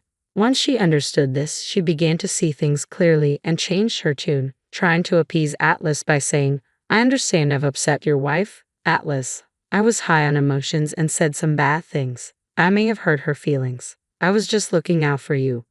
"No, you weren't looking out for me. You were trying to separate me from my wife because she doesn't match your beauty standards. For the last 2 years, you have been horrible to her, and I'm finally putting my foot down," Atlas responded. No, Atlas, don't say that. Okay, I realize I made a huge mistake. Please don't punish me like this. I swear I will change and learn to accept Faith," Jenny begged. "I think it's too late for that now, Mom. I want nothing to do with you anymore. I'm pretty sure my wife feels the same way and will agree with your decision," Atlas said. "I swear I will correct my behavior, Atlas. Just give me a chance. Faith, please give me a chance. I really want to be in my grandson's life," Jenny pleaded, turning to me for help. She expected me to forgive her and ask Atlas to give her another chance. But I'd reached my limit. I held my head high and said, "I don't care what you want, Jenny. I will never forgive you or give you another chance. I've given you plenty of chances, but you've shown me what a vile person you are. How can you be so cruel to me, Faith? I'm your mother-in-law and your baby's grandma," Jenny implored. "What mother-in-law? Jenny, you never accepted me as your daughter-in-law, and you've clearly said you didn't want me to carry your grandson. So the baby in my belly is no one to you," I responded. "I said some things out of anger, Faith. I wasn't thinking straight. I can see how wrong I was. Please forgive me and convince my son not to cut me off," Jenny continued to beg. "I'm not going to do what you want, Jenny. In fact, I will do the opposite. I will support Atlas in cutting you off. Frank is welcome, but you are not," I stated firmly. But your son needs his grandma in his life," Jenny stammered. "No, Jenny, he doesn't. Atlas is right. My son doesn't need a judgmental and prejudiced grandma like you. I don't want you around my child, and you better stay away from me because I don't even want to see your face anymore," I declared. At this point, Jenny started to cry and turned to Atlas for help. She tried to play the victim card, but it didn't work on Atlas at all. In fact, it had the opposite effect. Atlas got even more angry and said, "Did you see that, Atlas? I tried to make things right with your wife, but she wouldn't listen to me. I begged her so hard. My wife is right in rejecting your apologies, Mom. You don't deserve her forgiveness after what you've put her through," Atlas replied. "Then what do I do? Atlas, tell me how I can make it right," Jenny pleaded. "You cannot make things right, Mom. You've gone too far for us to even consider forgiving you. From now on, you will no longer have the privilege of having a relationship with me and my family. We're done here," Atlas declared. Jenny kept begging us for forgiveness, but Atlas and I stood firm. She had crossed all limits, and now she had to face the consequences of her actions. When Jenny grew tired of begging us for forgiveness, she turned to the one person who could potentially be on her side. She asked my father-in-law for help. Are you going to sit there and watch our son abandon me, Frank? Say something. Don't you want your son in your life? Yes, I do want my son in my life. Then what are you waiting for, Frank? Help me convince Atlas that he's making a mistake. I don't think he's making a mistake, Jenny. He's right to cut you off because you have been horrible to his wife. Wait, you're also taking their side? Jenny was visibly shocked. Yes, they're doing nothing wrong. They graciously gave you another chance after finding out about the pregnancy, but you blew that royally. Now you don't get to come and demand that they forgive you. Jenny was surprised to learn that even my father-in-law was supporting this instead of her. Frank had always been nice to me, but he had a hard time dealing with his crazy wife. This time he actually sided with us and spoke in my favor. I was so grateful for his support that I had tears in my eyes again. Thank you so much, Frank. It truly means a lot to me to have your support, I said. I'm here for you, Faith. You've been a lovely daughter-in-law, and I know you make my son happy. You don't deserve the treatment Jenny's given you. Thanks for understanding, Frank. This is why you are not getting cut off, but Jenny is. No, you won't keep me away from my son and grandbaby. I won't allow it. Atlas, please don't do this. Jenny was desperate. Jenny now realized that she was truly backed into a corner. She alternated between getting mad at us and begging us for mercy. It was bizarre seeing her so unhinged. I felt unsafe around her and left with my husband soon after. When we were leaving, Jenny tried to follow us and lunged at me from behind, but Frank caught her first, and the two started to argue. Atlas took me home to ensure I was safe. Later, Atlas called his father and found out they had a big fight. As we had decided, Atlas and I went no contact with Jenny. I asked Atlas if he was sure about this, and he said, I'm sorry, Faith. I should not have taken you back to my parents' house. You had to listen to all of Mom's bullcrap because of me. It's okay, Atlas. It was a joint decision, so I don't blame you. I was also hoping Jenny would be a decent grandma, so I wanted her in my son's life. Forget my mother, Faith. She doesn't deserve us. I've allowed her to badmouth you and insult you a lot. I promise I won't let that happen again. I will do my duty and protect you and our child. I forgave my husband because he didn't do anything wrong. I was glad he stood up for me and told him so. I was proud of my husband when I gushed about how he put his mother in her place. Atlas and I actually laughed about it when we were home. Pregnancy hormones can be crazy. Atlas and I went no contact and also informed everyone in the family about what Jenny had done. Frank verified our account so that Jenny couldn't spin tales to make us look bad. Most family members sided with us and told us that we did the right thing. There were a few who wanted us to forgive Jenny, but we ignored that. The pregnancy was a roller coaster ride with Jenny showing up and trying to force her way back into our lives. She didn't get much of an opportunity because we shut her out and even called the cops once. She had been removed from my baby shower and even thrown out of the hospital when I gave birth. Atlas and I welcomed our baby boy 5 months ago. I'm recovering well and was able to safely deliver my child. We are over the moon as new parents and adjusting to our new life. However, Jenny has been creating trouble for us as well. The good news is that we are filing a restraining order against her. She made some graphic threats against me, and I took all those texts to the cops. They took me seriously and told me that they would conduct a welfare check on her. Frank has also seen Jenny's unhinged version and has decided to divorce her for taking things too far. He was already pretty unhappy in the marriage, and this was the final push. Last I heard, Jenny was going to move to her sister's house in the next state. Since Frank was divorcing her, they had to leave their previous home and find separate accommodations. She never worked before, so she didn't have much money saved. She had to move in with her sister, who offered to host her for free. I'm actually happy with this outcome for several reasons. Now we can have Frank over for free and have him babysit sometimes. We also don't have to worry about Jenny harming me because she is far away now. In the end, my mother-in-law ended up losing her son, grandson, husband, and even the roof over her head. Serves her right, don't you agree?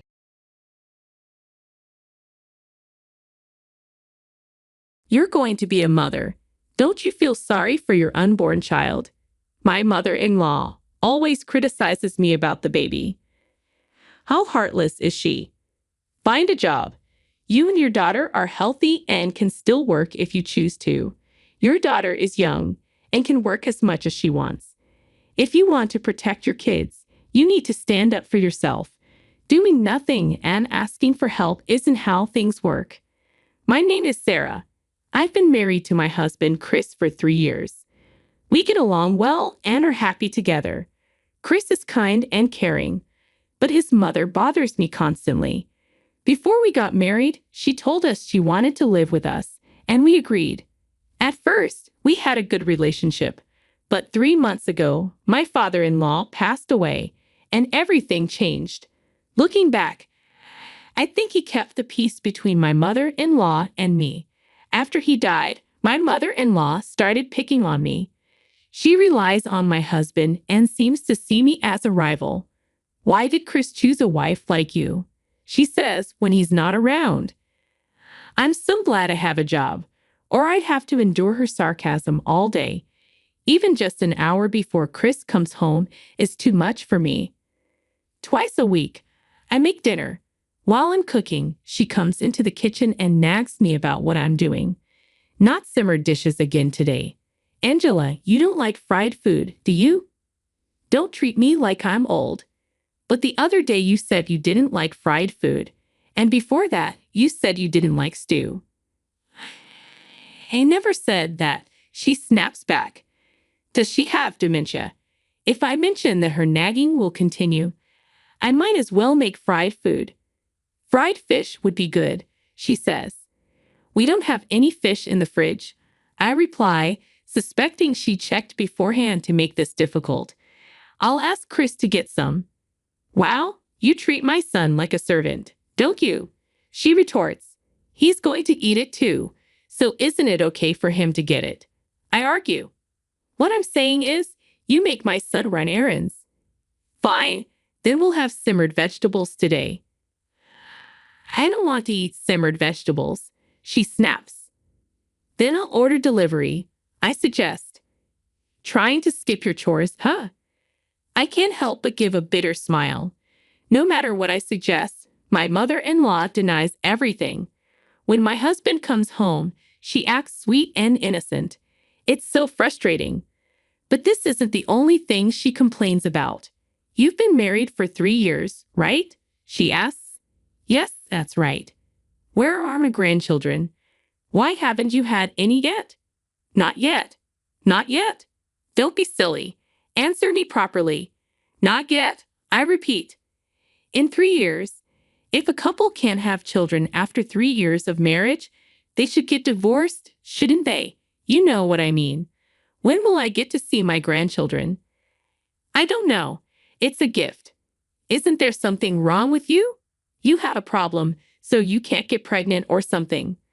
Her comments are so annoying. Even though I've decided to ignore whatever she says, dealing with her is exhausting. My husband and I want children, but it hasn't happened yet. We're both very busy with work and don't have much time together right now. Even without my mother-in-law nagging, I'm already thinking about having a child. We're ready anytime, but it just hasn't happened. From her perspective, she can't wait to see her adorable son's child. But then she adds, "You're quite old to have a baby now, aren't you? I doubt you'll have a healthy child.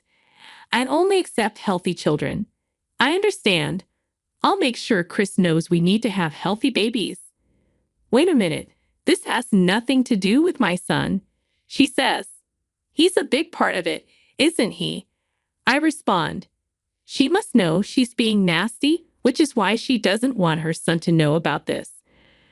I hadn't complained to my husband about his mother because he's very concerned about her since she lost her husband. He would be hurt if he knew what she says to me. Besides, I can still bear it. She's not violent or anything. I thought that if I just let her words go in one ear and out the other, everything would be fine. Amid this routine, I found out I was pregnant. My husband and I decided to tell my mother-in-law about my pregnancy once I was in a stable period. However, her reaction was unexpected. Instead of being happy, she had an indescribable look on her face. I soon learned why. My sister-in-law was also pregnant and facing marital problems. She and her husband were on the verge of divorce. What on earth was going on? The next day, my sister-in-law came to our house with shocking news. Her husband had been unfaithful and left her while she was pregnant. She didn't know what to do and returned to her parents' house, seeking her mother's support. While I understood her need to come back to her parents' house, a few things puzzled me. First, this was my mother-in-law's house where my husband and I also lived. If she was going to stay here, she should at least inform my husband, if not me. Furthermore, if her husband had left her, wouldn't it be better for my mother-in-law to support her at her place until the baby was born? My husband thought the same. Hey sis, I know it's been hard, but it would be nice if you could say a word to us. It's our house now too, he said reasonably. However, my sister-in-law and mother-in-law disagreed. Your sister has been through a lot. She was cheated on and left by her husband. Why don't you go to her house? My mother-in-law suggested. Sarah is pregnant too. It's not easy having two pregnant women in one house. I was taken aback. Am I supposed to leave my pregnancy under that kind of stress? I asked. No, I didn't say that. But you should have told me before you got here, I replied. Lots were going on, and I didn't have time for that. Besides, this is my parents' house. Why should I have to ask for your permission?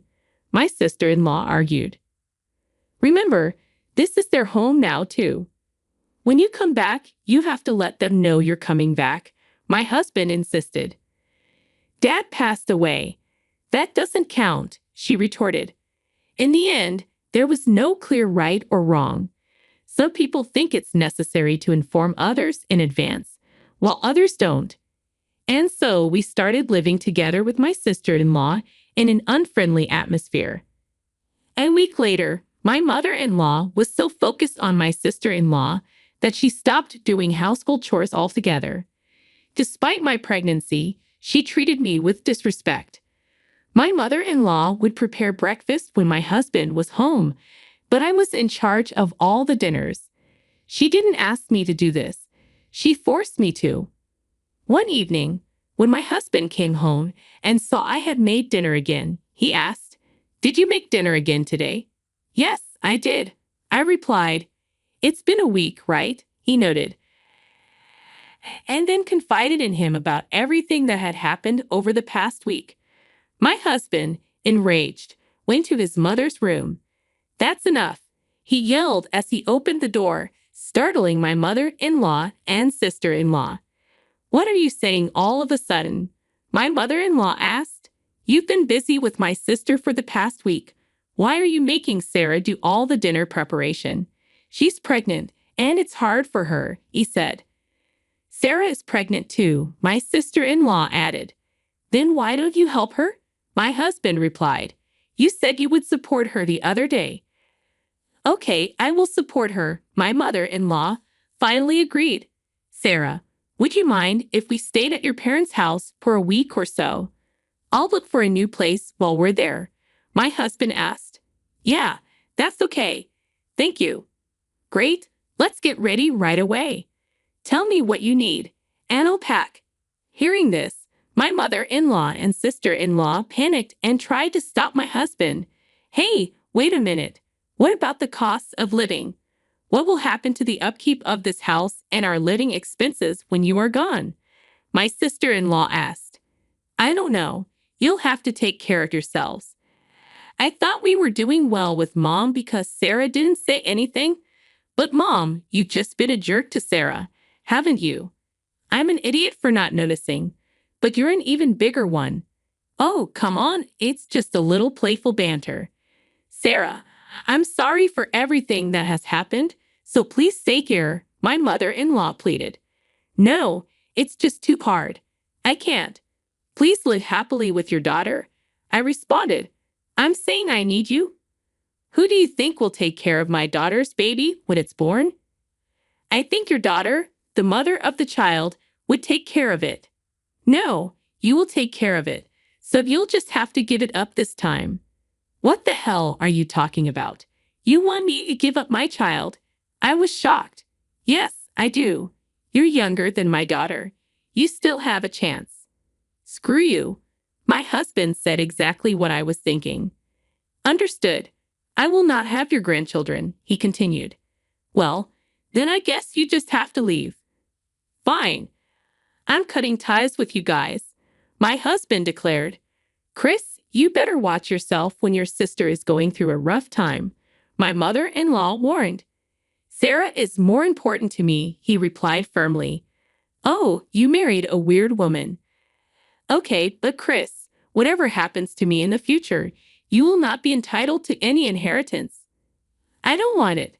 We moved out of my mother-in-law's house and into my parents' house. At first, we planned to stay there for a week, but my parents told us to take it easy until the baby was born. My husband seemed comfortable and accepted their offer. The rest of our time was very peaceful. We should have done this earlier. I'm sorry for being insensitive, my husband said. It's okay. It only happened after your father died. It was only for a short time. I reassured him. I'm so sorry, he repeated, with tears in his eyes. No, really. I talked back to your mother. It's okay. Besides, we have a peaceful life now. Let's look forward to the birth of our child. Yeah, he agreed. About 6 months after we started living with my parents, I got a call from my mother-in-law. Although I didn't want to speak to her, I decided to answer. Sarah, how are you? She asked. She wanted money. She said she had savings but couldn't withdraw them right away because they were in a time deposit. She wanted to borrow some money for a while. I decided to ignore her request and hung up without saying anything. Told my husband when he came home. She can't withdraw money because it's in a time deposit. Don't understand what she means. Anyway, you're pregnant right now. You shouldn't be thinking about unnecessary things, he said. However, my mother-in-law was so desperate that she came over to my parents' house. On that day, my husband and I were the only ones at home. When my mother-in-law confirmed that my parents were not there, she tried to barge in. Wait a minute. This is Sarah's parents' house. You can't just barge in here. If you want to talk right here, my husband said firmly. I came all the way out here to talk to you, she insisted. I didn't invite you. I thought we cut ties with you. It's not that easy to cut ties. So I need you to lend me money, my mother-in-law pleaded. Impossible. Go home now, my husband responded firmly. Despite being treated so harshly, my mother-in-law refused to leave our front door. I'll tell you the truth, so please lend me some money, she insisted. Then she revealed something that didn't really surprise me. My sister-in-law had lied about her husband cheating on her and moving out. The truth was, she had cheated on him and got pregnant by another man. As a result, she was divorced and kicked out of the house. Moreover, her ex-husband was demanding alimony from her. When my husband and I heard this, we weren't surprised. We were convinced. Although we hadn't known him long, my sister-in-law's husband was a gentle person. There was no way he would throw out his wife, especially if she was pregnant with his child. That's what she deserved. Why don't you ask the father of the child for help? My husband suggested. He ran away, my mother-in-law admitted, looking defeated. It's really dumbfounding. I'm not going to help her. I have no reason to, my husband stated firmly. I'll never forget what you said to me, I added. What did I say? My mother-in-law asked, confused. You told Sarah to give up the baby? My husband reminded her. I apologized for that already. Besides, it's growing up fine, isn't it? Oh, my beautiful grandchild, she cooed, trying to touch my protruding belly. Don't touch me, I exclaimed, shaking her hand off as hard as I could. There was nothing more offensive than being petted by a stranger. I apologized. Don't hold it against me. Sorry, Chris. May I asked, seeking his approval. He nodded silently. I can't forgive you for telling me to give up my child. You do nothing and then come asking for help. Things don't work that way. Well, that's them. Goodbye, my husband said, as he kicked my mother-in-law out the front door and locked it behind her. 6 months have passed since then. All we received from my mother-in-law was a postcard telling us that my sister-in-law had a baby. We haven't been in touch, so we don't know what's going on with my mother-in-law, my sister-in-law, and her child. But I like to think they are working hard for the child's sake. Meanwhile, I successfully delivered my first child 5 months ago, a sweet, sweet boy. Raising a child is often a challenge, but with the help of my parents, he's growing up fast. I will continue to protect this life for the sake of my child. There are certain people who can only think of themselves. It's a sad thing. At any rate, I'm glad that my family was able to escape from my in-laws. From now on, we'll enjoy a peaceful life. Thank you for watching to the end. Please subscribe to our channel. See you in the next video.